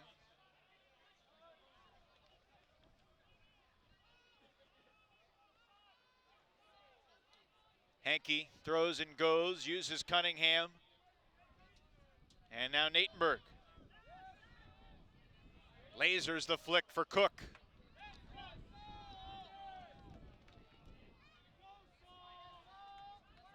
See this straight stack in the middle of the field, trying to create throwing lanes to each side. Not sure what throw that was, but it's going to work for Loscorn, and then Cook delivers on the money to Pollock. Loscorn with the stall count rising. Check out this high release. And as that wind gusts hard, it's a one-goal game. 10:06. 13-12, only down one. Here's our chance to get a defensive. You don't see a player launch a throw that kind of lackadaisically, but he put it to space, and Cook has played with Jeff Loscorn for a long time. So Pollock brings the Soul within one. I think that might have been Tank who made the dump cut. He was unable to get open, so Loscorn threw that high release flick to space for Max Cook. There's an interesting pressure on both teams here because Austin's playing at home, and they feel that this is the best team they've had. And they certainly have some players that are on the older side of things, and it's not clear how long guys like Natenberg and Cook and Loscorn and Wolf will keep playing. Meanwhile, the Flyers feel like they won't have a ton of pressure on them tomorrow night. But tonight, if Raleigh lost their first playoff game, once again, that would be disappointing. Helton shooting it deep. Lou is wide open. I mean, no one's within 35 yards of him as he makes the catch in the back of the end zone. Matt Bennett was the closest defender, and Bob Lou launches the double spike. What did that plastic ever do to him?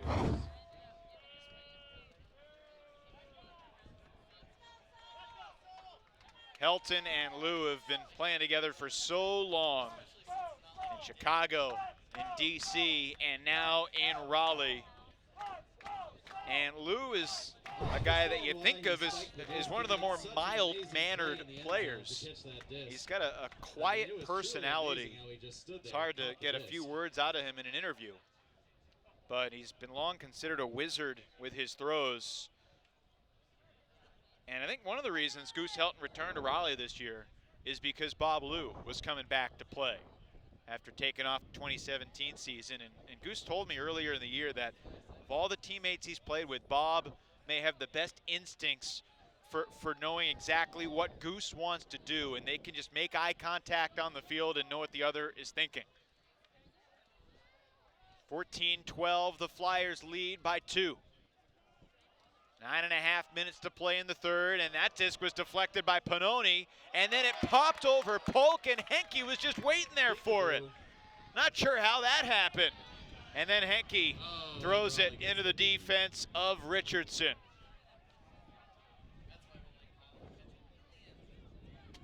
So Kyle Henke tried to take advantage of the gift and then gave it back, and Saul's looking for Richardson, and he'll make the flat-footed grab 25 yards from the goal line.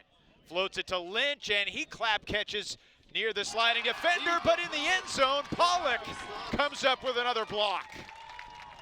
Goodness gracious, the easiest throw of that sequence was the one that got denied.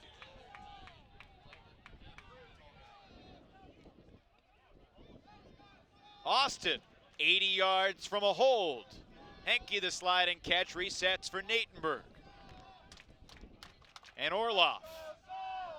And he was foot blocked by Lynch, and there's no call. And Johnny Lynch canceled that backhand attempt from Orloff. So Raleigh again closing in. That throw going over Lynch, and Henke bids, and he didn't catch it. And instead it's Polk in the end zone for the Flyers. What a wacky point that turned out to be. Raleigh got the score. So many opportunities for both sides. Henke probably could have caught that if he had stayed flat-footed, but instead he left his feet. It looked good on the bid, but if he didn't catch it, it's going to cost him. And Jakeem Polk, that deflection made it an even easier grab, and that's a break for the Flyers, and one to remember as we make our mental asterisks about the pivotal moments of this game. Because Austin was looking to get within one, instead they fall behind by 3. To get you back to feeling great. Find out more about them at TEX. And a demoralizing point for the young 20-year-old who's had an incredible season full of highlights. But also for Austin fans, a few too many turnovers for the young Henke, who will certainly improve. He's still got several college seasons of eligibility left at Texas Tech. That was an acrobatic catch by Richardson. And he may have been fouled by Bode, and Richardson shaken up. Lays out on top of him. Richardson gets the catch, but he landed hard. Richardson, the 29-year-old out of Wash U in St. Louis. You saw him go to the break side, and Bode kind of side by side, didn't land on him. Landed on his side. Looked like a clean bid from Bode, and Richardson making the tough grab, feels the pain, holding that elbow as he walks under his own power off the field.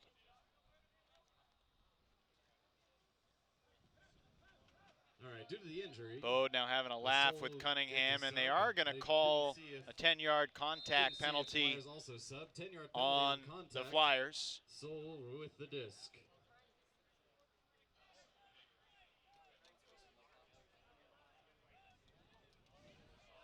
I believe also an unsportsmanlike conduct. And they're going to give Bode an unsportsmanlike for that bid, which I think if you watch the replay, it looks like a cleaner play than how it ended up for Richardson.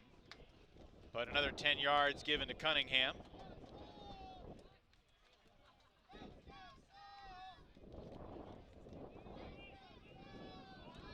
Bennett able to keep it alive. Purcell, tough throw, overly ambitious. The type of throw that in this pretty steady breeze right now, just a throw that has to be perfect for it to work. And it's not a high percentage one. Neither is this one. High stall count, Allen sending it. Williams near the sideline. It's not going to have a chance because it never comes back in bounds. And now the Soul are going to get the disc back right near the goal line. Austin's going to get it in the red zone right where Allen released it, basically. Looks like it's going to around the 20-yard line. About 13 yards from the goal line. Cunningham to Wolf, reset for Bennett. Looking for the end zone. And it's Murphy. Matt Bennett. So first goal for the Irishman, Sam Murphy. Irish national champion. Member of the Ireland U24 squad, even though he didn't compete in Perth this past January. In the corner of the end zone over there with the score. And after a lot of drama, the Soul bring it to 13-15. So Austin back within 2, 6:52 remaining in this third quarter. Murphy played for the Irish team Raleigh at the World Ultimate Club Championships. Started playing Ultimate because the godfather of Irish Ultimate, a guy named Mark Early, got him hooked at Gonzaga College in Ireland. Played at Gonzaga College and then at Dublin City University.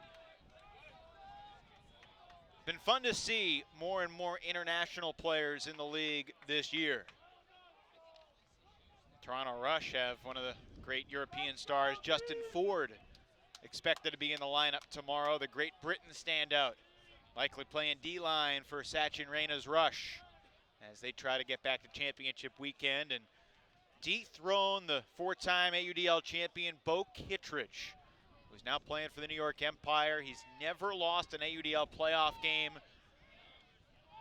Won the title in 2014 with the Spiders, 2015 with the Spiders, 2016 with the Roughnecks, 2017 with the Flamethrowers.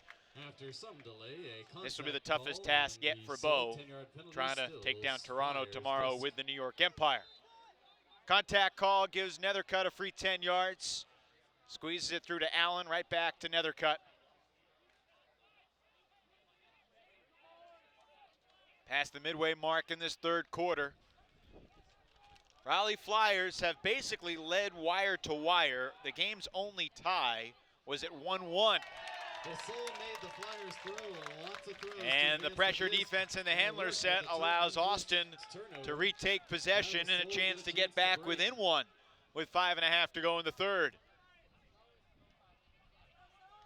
This is for Dia Rogers. Bunch of lefties on the field. Rogers to Cunningham. And a whistle and maybe a pick downfield. And I think this throw that was cleanly caught by Stradowski is going to come back to Cunningham. And Chase will mark off the 10 yards.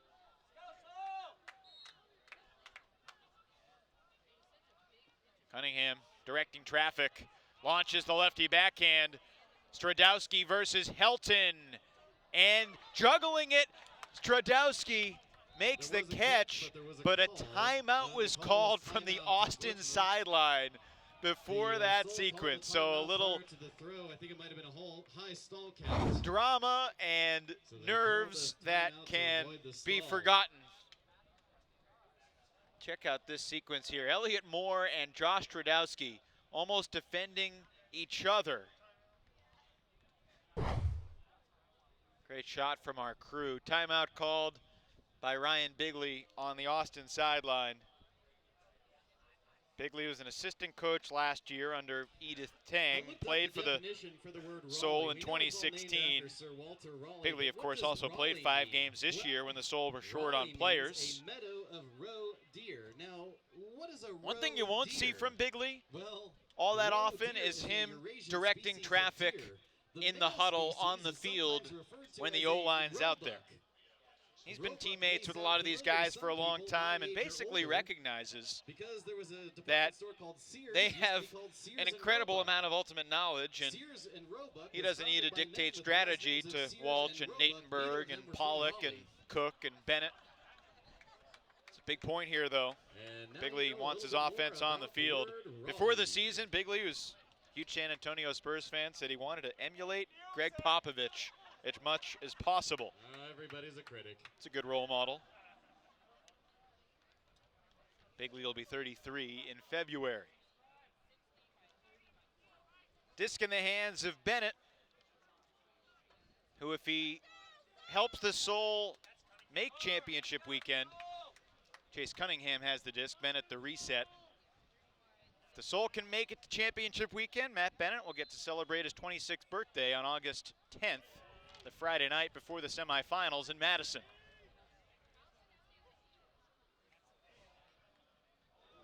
He's already contemplating which karaoke place he was going to go to that night. There's Andrew Walsh in the end zone using his claws to hang on to that disc. And the Soul are within one again. Last couple points have been lengthy. 2 goals for the Soul in the last 3.5 minutes. On the far side. The Soul again with so Raleigh, who has led by as many as 4, and then maybe even take the lead. Wouldn't that be nice? Have let Austin crawl back within 1. Interestingly, both these teams have had a ton of different players this year. These are the top 2 teams in the league in terms of number of different players to suit up over the course of the whole season. Austin number 1 with 43 different guys. Raleigh tied with San Francisco for second, 41 different players this year. Of course, each team had to indicate a 30-player roster by week 12 of the regular season, and only those 30 players could be a part of the postseason. Nethercutt shooting for Fairfax, accelerating, and he runs out of room. That was some speed by number 20 for the Raleigh Flyers, but for the first time in a very long time, the Austin Soul have the disc and a chance to tie this playoff game up. AUDL playoffs are single elimination. One of these teams moves on to face Dallas. You can bet West Nemick and the Roughnecks are watching. studying two teams they know well. They've owned the Soul despite some closer games this year. Oh, Bob Lou on the end zone, foot blocks Bennett. A powerful defensive play from Lou, who's much more well known for his throws, but he's a feisty defender as well. And it's Fairfax, a little behind the back drop spike after Nethercutt quickly feeds him from the goal line. And just like that, Raleigh doubles its lead. And a missed opportunity for the Soul, who had possession with a chance to tie. Could barely get off the goal line. But that is promising that the D-line got the opportunity to 3.5 to go in this third quarter. Now the O-line's going to try and bring it back to within 1. Appreciate you being with us tonight, watching on 11 Sports. Luke Johnson, Ian Lunger, our entire crew in the control room. This was a fairly spontaneous production, but it was too good of a game to not bring to you. So here we are.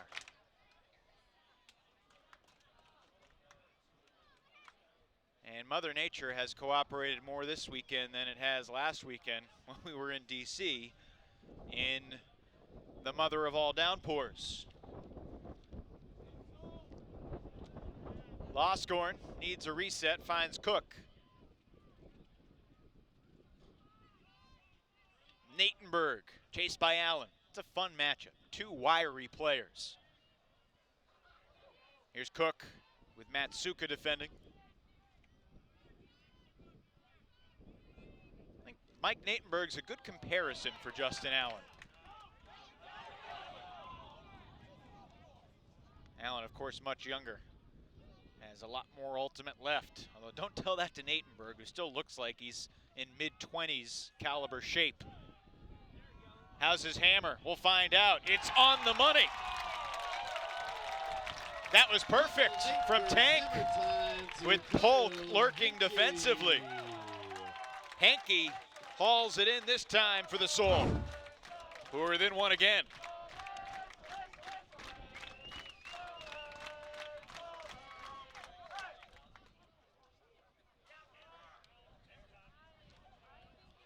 Being forced backhand, but goes with the hammer anyway.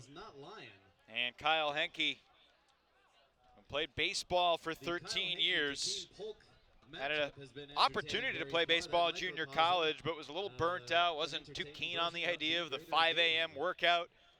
And he also had discovered ultimate. Played on some youth club teams with Elliott Moore, the Houston Helix, and the Austin Amigos the past couple of years. Moore and Henke have been affectionately monikered the Stench Bros. Smelliot Moore and Stinky Henke, a nickname that they have duly embraced. Here's Nethercutt shooting deep for Terrence Mitchell. Mitchell on his horse to the end zone. He adjusts and hauls it in for the Flyers. And that took all of about 12 seconds.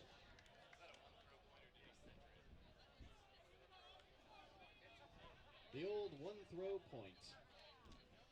Terrence Mitchell's having a big night, and the Flyers continue to feed him. Nethercutt just puts it out there and allows the 22-year-old athlete a chance to make the play. The seesaw battle, neither team able to pull away. Unofficially, the 6th assist of the night for Nethercutt.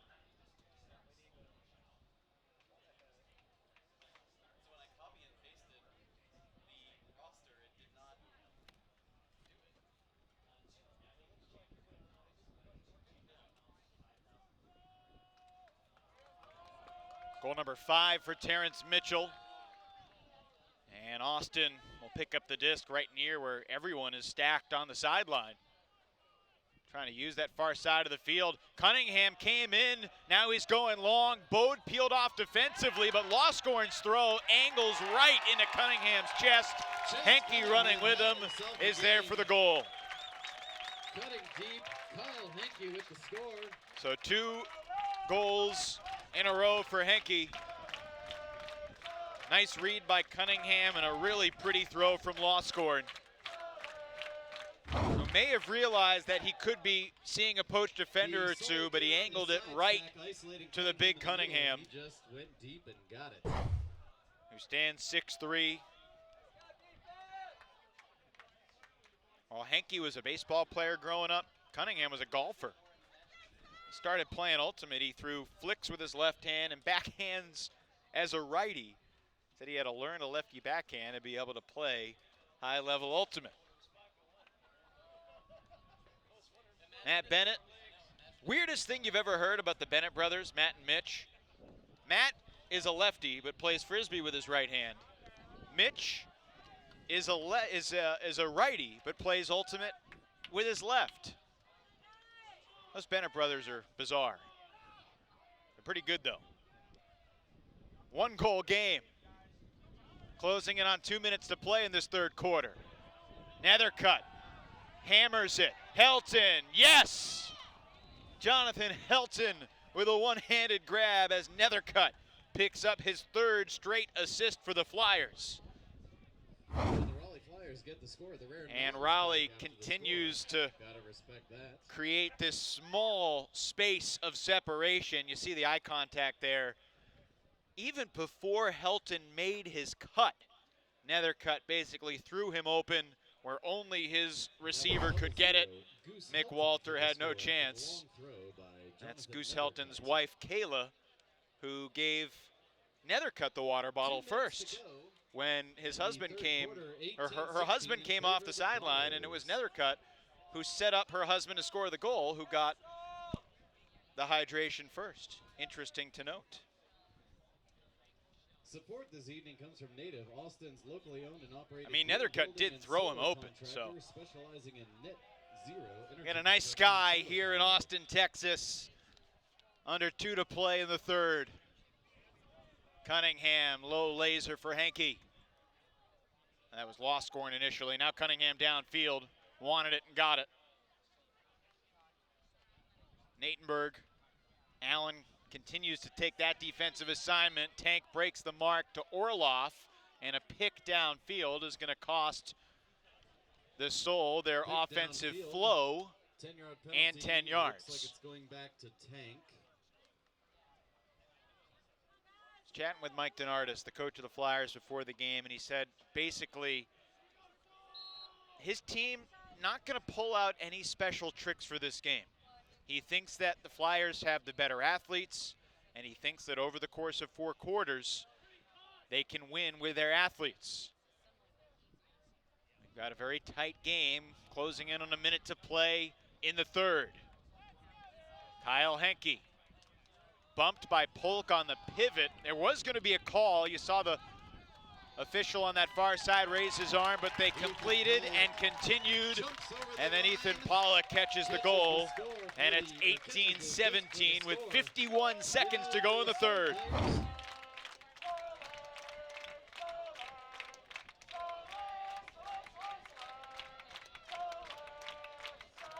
Freystadter was done after trying to reset that mark. A little throw and go and an easy assist for Cook.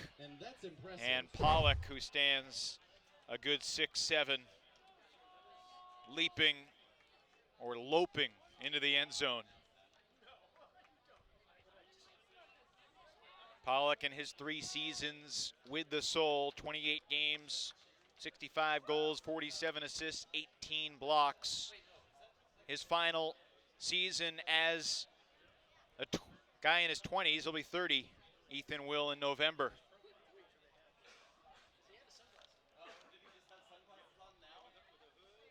Cunningham in his prime at 26, rolls that pull out of bounds. 51 seconds to go in the third, and Nethercutt. Anyone want to ask the DC Breeze what happened when Nethercutt picked up the disc in an end of quarter situation right around this spot? That was the game when he threw it behind the back. And they called a travel on Nethercutt, and he'll march off 10 yards the wrong way. The clock will keep ticking until we get to 30 seconds left in the third. Will this defense pay off for Austin? Raleigh will receive to start the fourth. Under 30 seconds. Will they still be up by 1, or could they be up by 2, trying to make it 3? Lou and Williams play catch. Kieran Allen with 18 seconds. He had Mitchell wide open, looked him off, reset for Lou, 12 seconds now. Near the sideline, it's Williams. He takes a look at the clock, fires cross field. That's over the reach of Walter, and then Fairfax hits Mitchell, and the Flyers celebrate with 2 seconds on the clock. A goal that doubles the lead, 19-17. Mick Walter should not have clipped his fingernails this morning. He was oh so close to this flick from Williams. Mitchell hauls in his 6th goal of the game.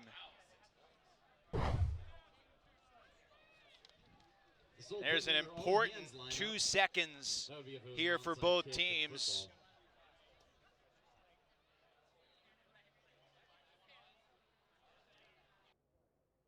Unlike most other teams, the Raleigh Flyers can actually match up height for the soul. But we got our tall guys in there. Height for both teams on the field. You see Polk, Richardson, Freystadter, Fairfax hanging out in the end zone. Hartzog and Cisco sprinting down to try to make it a tough throw for Cunningham, who's going to pick it up about 72 yards from the end zone. And he caught Cisco with the release, and that throw is intercepted by Freystadter. And Cisco is down on the field for the Flyers. And Hartzog is frustrated that there wasn't a call. Mike DeNardis, the coach of the Flyers, jogging onto the field. It will be a 2-goal game as we head to the fourth. Two teams each scored 6 goals in that third quarter. And the Flyers trying to hang on.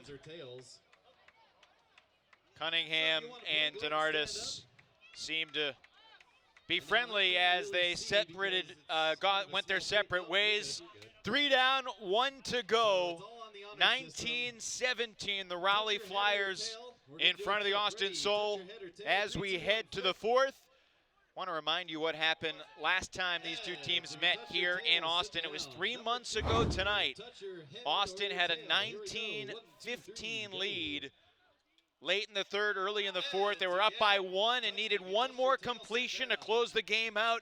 Noah Saul came up with a D, fired it to the end zone where Goose Helton elevated above the pack for the game-tying goal at the buzzer. But then in overtime, Raleigh could not convert, and the Austin Soul would go on to win 25-23. One of the more exciting games of the season. Of course, after losing in Austin on Friday, April 27th, the Raleigh Flyers went to Dallas and beat the Roughnecks 27-20. They beat the Roughnecks by a score of 24-20 the very next night. You saw Austin here gets 1 goal at the buzzer. Meaningless score with Raleigh already assured of the loss, but an exciting moment for Soul fans as they beat the Flyers 3 months ago. Do they have a comeback in them tonight? We'll find out as we head to the fourth quarter. It's a really beautiful night. There's a nearly full moon rising across the way. And Raleigh will begin this fourth quarter on offense.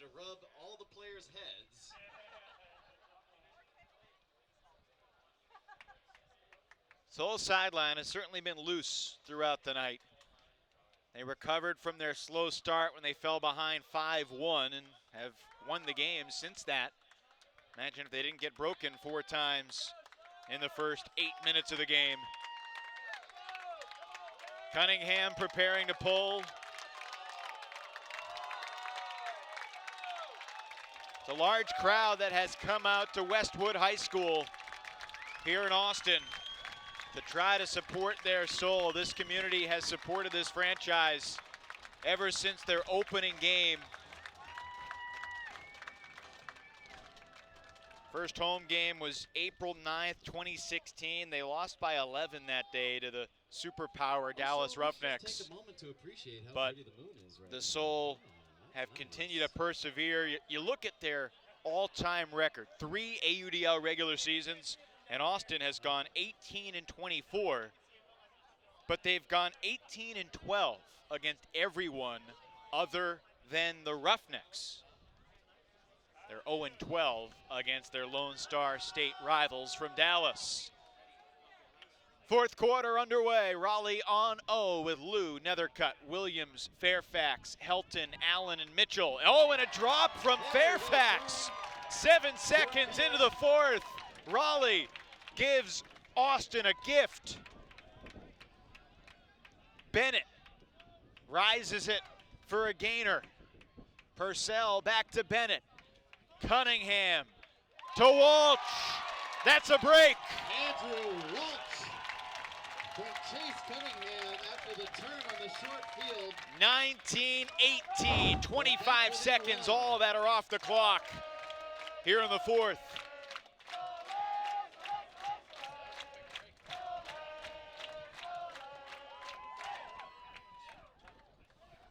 So the Soul Cunningham to Walsh after the Fairfax drop. Looks like David Allison sending the same 7 back to the line for the Flyers. Don't see too many changes for the Soul either.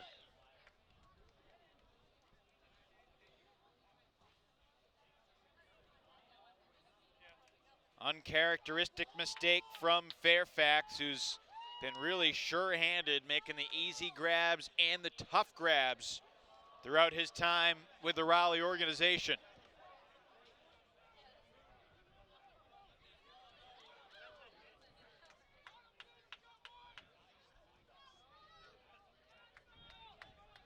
Nethercutt pirouettes and dishes to Lou, who finds Williams totally open.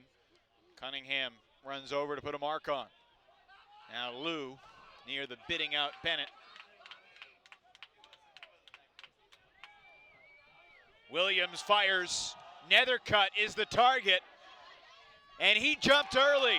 And credit the pressure from Austin's Jared Wolf for making Nethercutt rise a split second before he might have wanted to. Let's see if we can get the O. Austin, again, 80 yards from tying this game up. Under 11 minutes to go in the fourth. Disc in the hands of Bennett.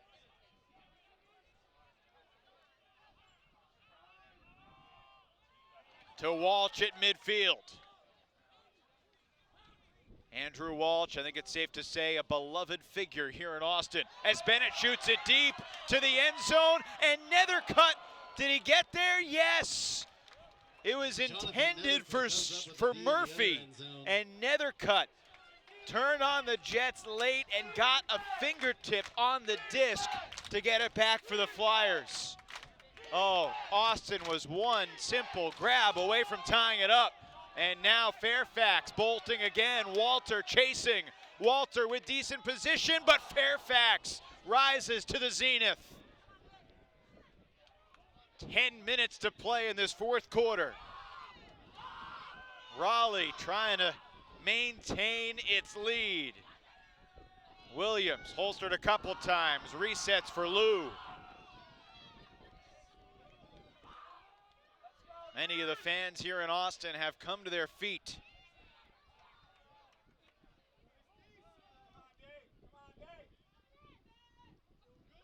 Williams taking his time. Jared Wolf lost his cleat. He's playing, he may have lost both of them, and he pays the price. Jack Williams slams the plastic to the turf. A lot of back and forth. 9:24 to go. That point took 2:11 off the clock. In favor of the Flyers. Nethercutt had the D on Murphy deep, and then found Williams to keep the Flyers up by 2. And almost got a break there. Who was it that lost a cleat? Not sure. Scout Real Estate is an Austin-based firm built for smart and sustainable urban growth. Represented by longtime ultimate player, and I understand a freestyler as well, Rob Seidenberg. 8 assists now for Nethercutt. Blend of residential, commercial, and mixed-use expertise delivers He's had a lot of big creative games in this solutions league. and winning results. If you're looking to buy or sell a house, condo, or commercial property, get in touch with Rob at Scout, Austin's ultimate realtor. Nethercutt had 10 assists in the playoffs last year against Dallas. He had a 14-assist game against the Roughnecks in the regular season last year, which was the first time the Flyers had ever beaten the Roughnecks. They beat them once again this year in Dallas. Of course, the Roughnecks won in Raleigh in early April. Just a bit of contact. And Richardson fouling Spirit, Pollock. 10-yard penalty on the contact. Nice Still pressure goal catch post. there by Ethan. And Pollock marches off 10 yards. No argument from Richardson. Under 9 to play.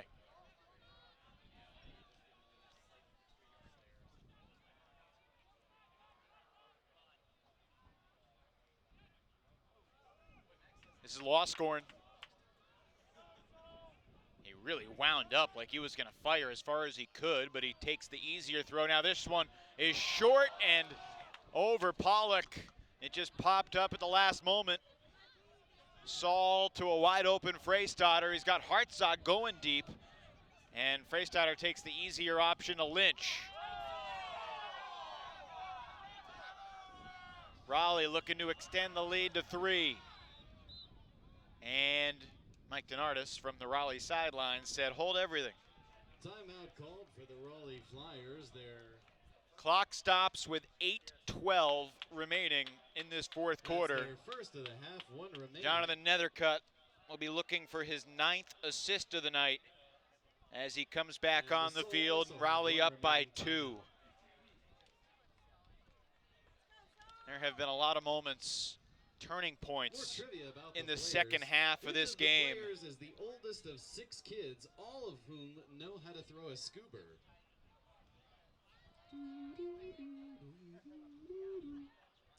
Mike DeNardis discussing Kyle Henke. with Bob Lou.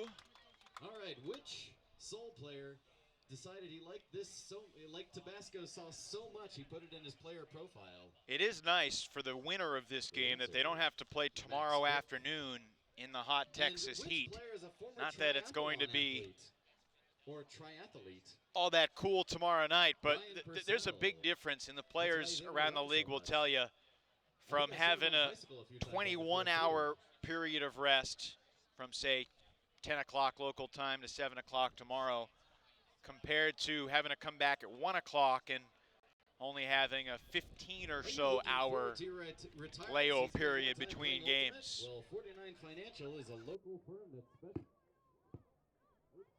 specializes in crafting customized plans to help their clients achieve financial independence. Nethercutt will have possession. Williams, More about them Fairfax, on the next break. Noah Saul is out there on offense with Helton, Mitchell, and Freistatter. Misha Freistatter way, way, way back there at the top of your screen, unguarded. And Nethercutt sees him and hits him. And that's the price you pay for leaving somebody open with Jonathan Nethercutt on the field. Soul gambled on that one and lost. The Flyers take it 21-18. 8:08 to go, and Nethercutt that not was a break wasting for the Raleigh any Flyers. time to cement this break. He gripped that disc tightly, flicked his wrist sharply, and he's got as good of a flick as anybody in this league.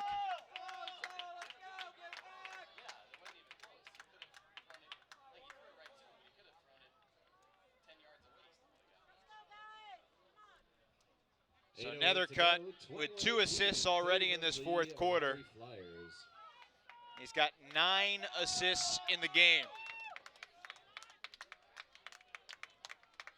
And Austin, who's had several chances to tie, now finds themselves back behind by 3. And this feels a little like a must-score trip for the Soul. And they're trying to do it quickly. The throw forced Lawscorn to adjust, but he still makes the catch because Bode could not get a fingertip on it. Orloff not in the end zone yet. Lawscorn Saw Natenberg just backing up to the pylon, but rather than try to throw it over the top, he takes his time and connects with Paul Starkle. For the score. That's 2 long throws that Jeff Loscorn tracked down this game. So he said it was basically a must score, and they deliver an answer in 21 seconds. I could feel the momentum shifting in Raleigh's It was a good cut by Paul Starkle, to get that back. who's really given the Soul a boost on offense this year. He only played 2 games in 2017 after playing 12 games in the Soul's first season. Some nagging injuries preventing Starkle from being a key guy last year. They have a team-based approach to serving clients. They're able Jeff to offer Loscorn a telling me wide range before of the game that solutions from Starkle retirement has savings, family started to be protection, more estate planning, and aggressive. more.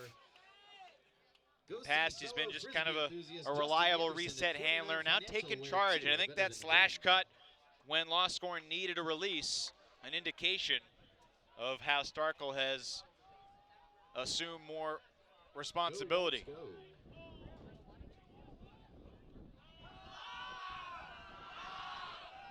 Blue takes the reset. Kieran Allen takes the deep shot.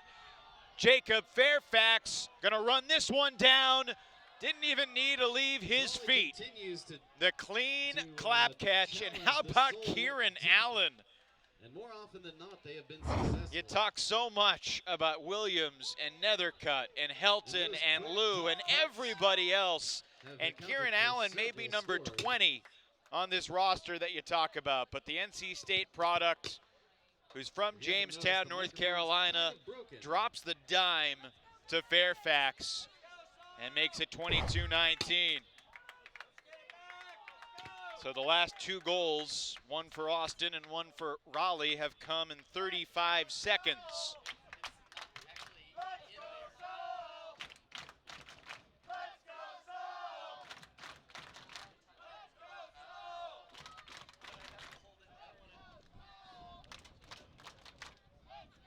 Freystadter stays out there defensively with Saul, Richardson, Cisco, Matsuka, Hartzog, and Lynch.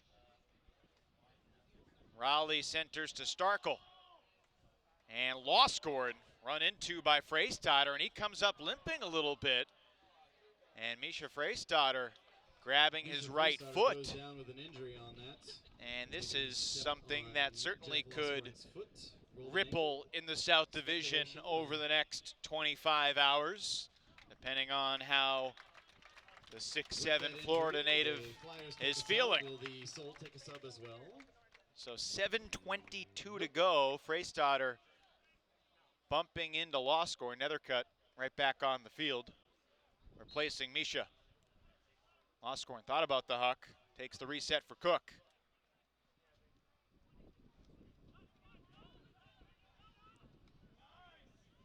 Loscorn downfield, Henke with Cisco on his back. Good to see Shane back in the game all right after he took one in the jaw late in the third. The swing for the leaping Henke. And now Starkle. Around Hartzog. Henke patiently waiting, now takes the daring shot. Noah Saul came away with the block. Kyle Henke a little ambitious, and Noah Saul makes him pay. And now the Raleigh D-line with an opportunity to really make life tough for the Soul.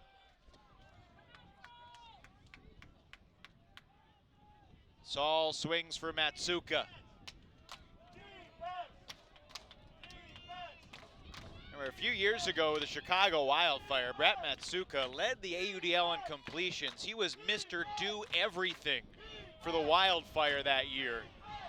Taking a much more muted role for the Flyers, but he's not trying to do too much either.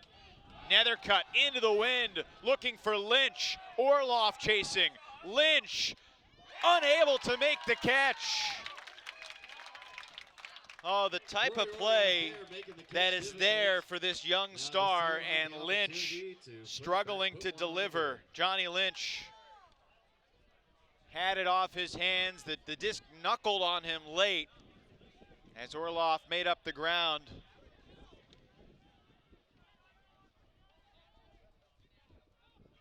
Oh, that's nearly a Callahan, but Natenberg able to get there first, and then to Henke. Try to squeeze it through, and does to Natenberg, with Saul making that space particularly coveted.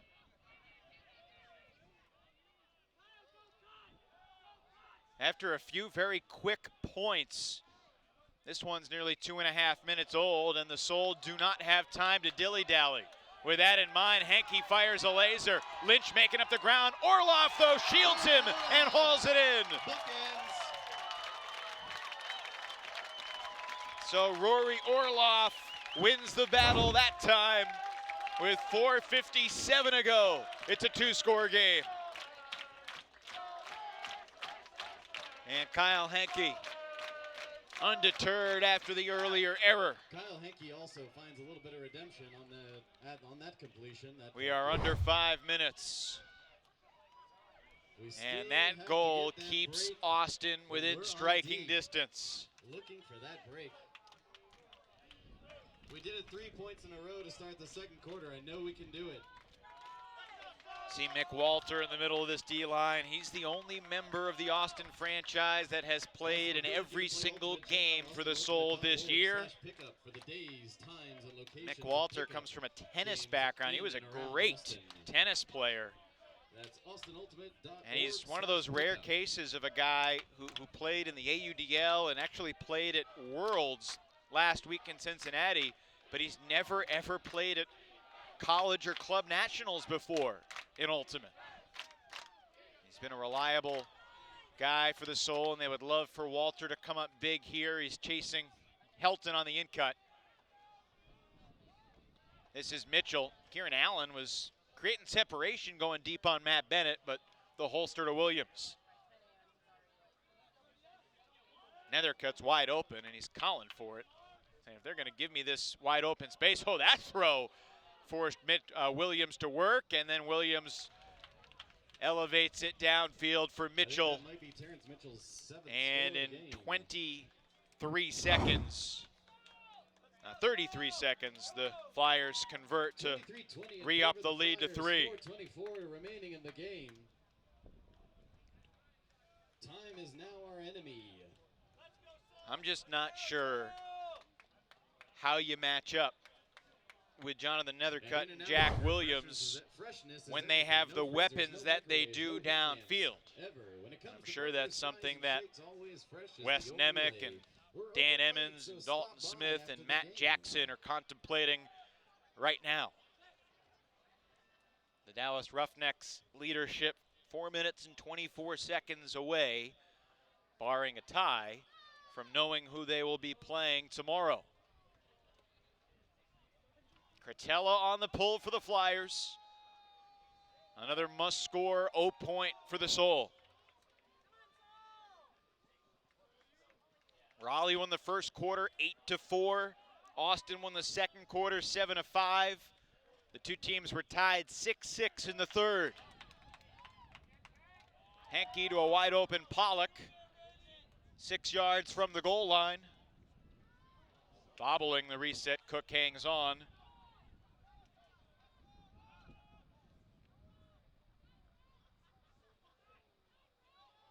Austin going backwards right now. They've got the veteran handlers where they should be okay with that, except for the fact that time is winding down. The hammer attempt was deflected, but Stradowski saves the day. And he was immediately looking for a scoober. And he's double teamed, and he gets the backhand reset off to Lawscorn, who adjusts. Down to 3.5 minutes to go in this game. Squeezing it back through to Stradowski, who we mentioned before was primarily a handler in college at the University of Utah. And from the Soul sideline, Ryan Bigley calls a timeout to reset the situation for the Soul, I think. Looks like a contact foul. No, they're going to call it a contact foul instead. So looked like Bigley was marching off to take the timeout. And then Cunningham is going to make it Lawscorn. Is going to get the call on the goal line. Still had the disc in his hands. They'll center the disc on the goal line. So right when the whistle initiates play, Lawscorn fires it into Natenberg. 3 minutes even on the clock. 23-21.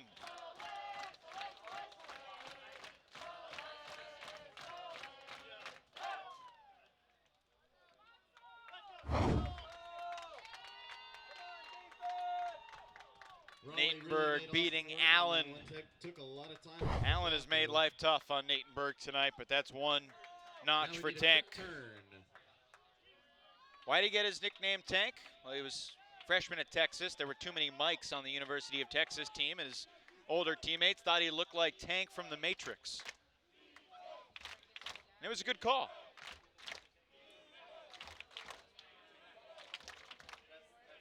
Three minutes on the clock. Raleigh has a 2-goal lead and the disc. The game is quite literally in the Flyers' hands, and they will initiate play from the sideline as the Soul put them there. Raleigh will pick up this disc only about 23 yards from the goal line. They don't want to leave Freistatter wide open deep. In fact, Misha's not on the field this point. It's Nethercutt with Williams and Liu. They're going backwards now with Fairfax, Allen, Mitchell, and Helton.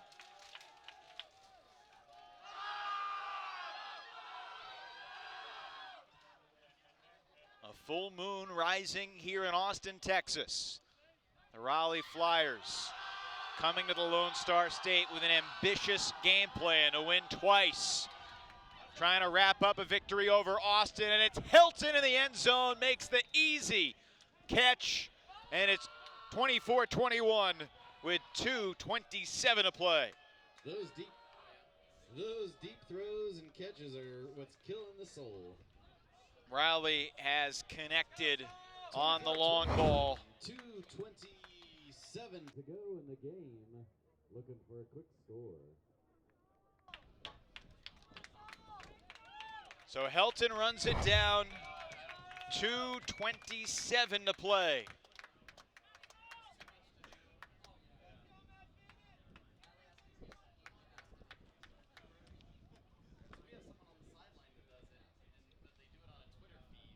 Joey Cretella ready to pull. You see Freistatter back out there on D. It's going to be fascinating if the Flyers can hang on to see what role Denardis and Allison have crafted out for Freistatter tomorrow. He's had a lot of success guarding some of the Roughnecks handlers, using his length and aggressiveness. But he's also a valuable player for Raleigh on offense. He's played a bunch of different roles in this league. The year after he scored 95 goals, he primarily played defense most of the next year for the Jacksonville Cannons. And it worked. Oh, there's a hand block from Noah Saul. Not the first great defensive play Saul has made tonight. And that throw is ripped away by Stradowski. Cretella thinks he had it first. He goes up and gets it. But it appears as though there's some conjecture as to whether or not he got there first. Clock stopped. No, it's still ticking, actually. Looks like he got there at the same time. Take a look. Raleigh calls its Raleigh has called a timeout. The disc is going to stay with the Flyers, and I think that's the right call. It looked like Cretella had his hand on it, certainly at the same time as Stradowski, if not a split second before. They're known for their so Allison and Denardis will get the O-line on the field, looking for the knockout punch. The Austin Soul had such a fascinating season. Opened with a win against LA, then lost to Dallas in overtime when the Roughnecks were down by 1 in the final seconds. A Jay Frood dish to the end zone as time expired, kept that game alive for the Roughnecks and prevented the Soul their first win over their Texas rivals. Then the very next game, Austin came back from that, beat Raleigh in overtime, and then they beat Atlanta by 1. So they were a Dallas buzzer beater away from being 4-0 with wins over LA, Dallas, Raleigh, and Atlanta. And then they lost to Nashville. And that kind of began a questionable slide from the Soul. That resulted in them finishing the year 7-7. The Flyers make it look easy, though, on the restart. Nethercutt to Fairfax, assist number 10 or 11 on the night for Nethercutt. 1:48 to go. It's easy to lose track. Double-digit assists regardless for the 2017 MVP. And he comes to play in big games. There's no doubt about that. Noah Saul, who got the D, incredibly fired up after the Flyers convert the goal. End zone celebrations or spikes, are they and that's a break to make it 25-21 with 1:48 to go. We had, 26 responses. Only one person said they're great. Nethercutt's had his game face on for 6 most of the said, night. Now it looks like he's relaxed a little bit. Anyway, I don't care.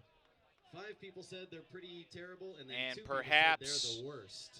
The Flyers can begin I'm somewhere on to turn the bit of the worst page spectrum. and think about the Roughnecks tomorrow.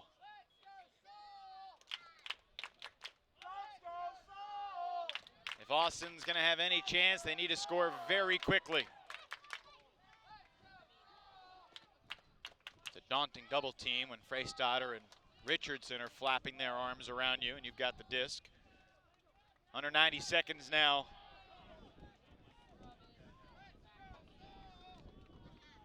Low throw kept alive by Pollock, and he'll fire long.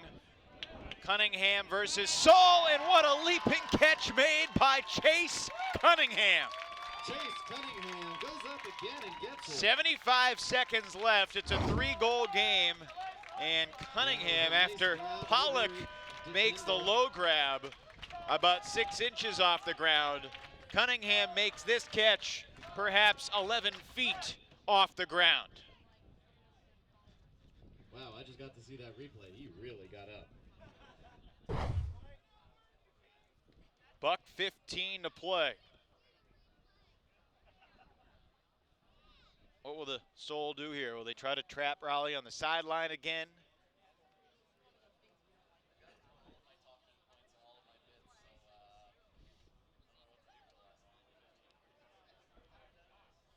The size out there, Walter, Stradowski, and Cunningham.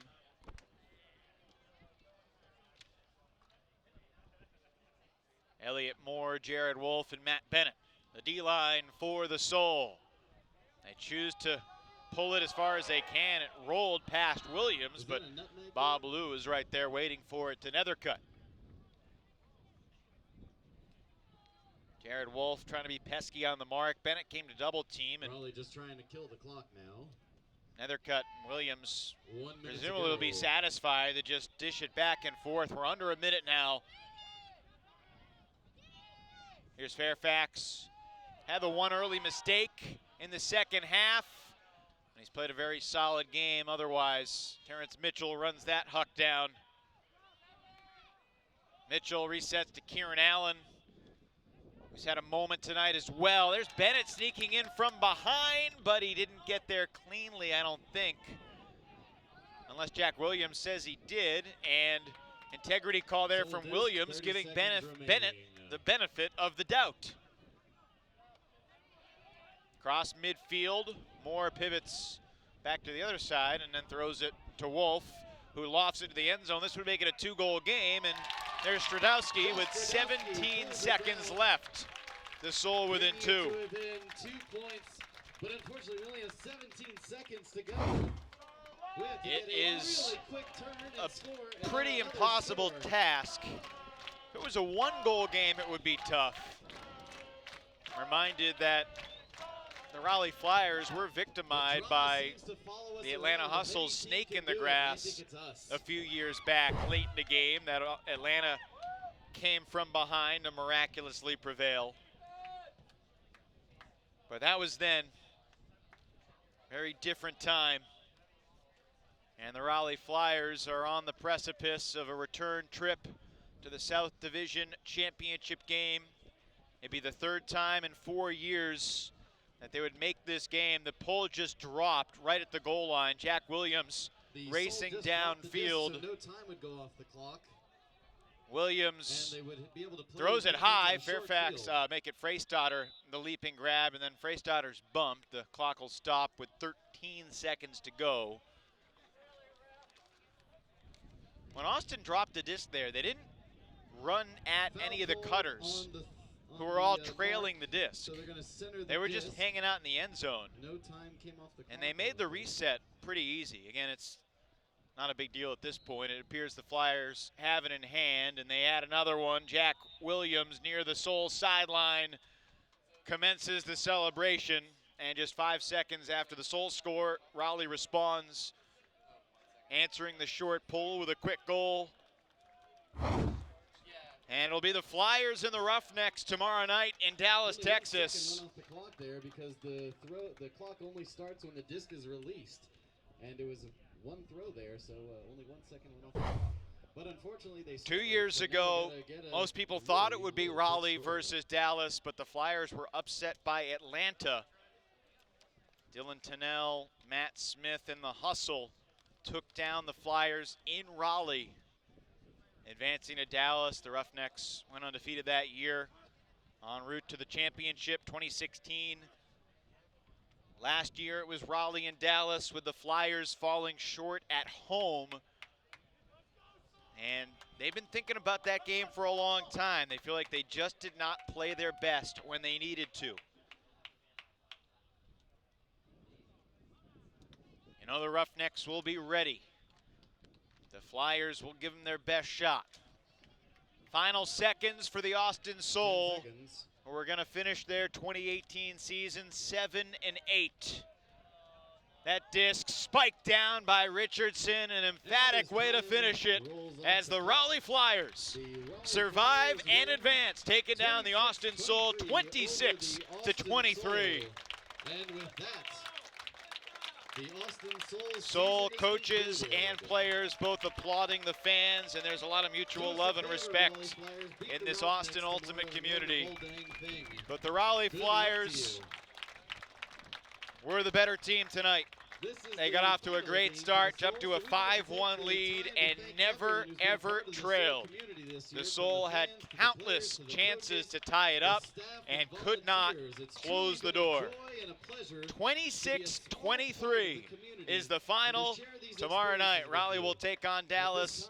I'll have the game for you alongside Ian Toner on WatchStadium.com. Go to WatchStadium.com to find where to watch the game in your area. We thank you for being with us tonight via 11 Sports and Twitch.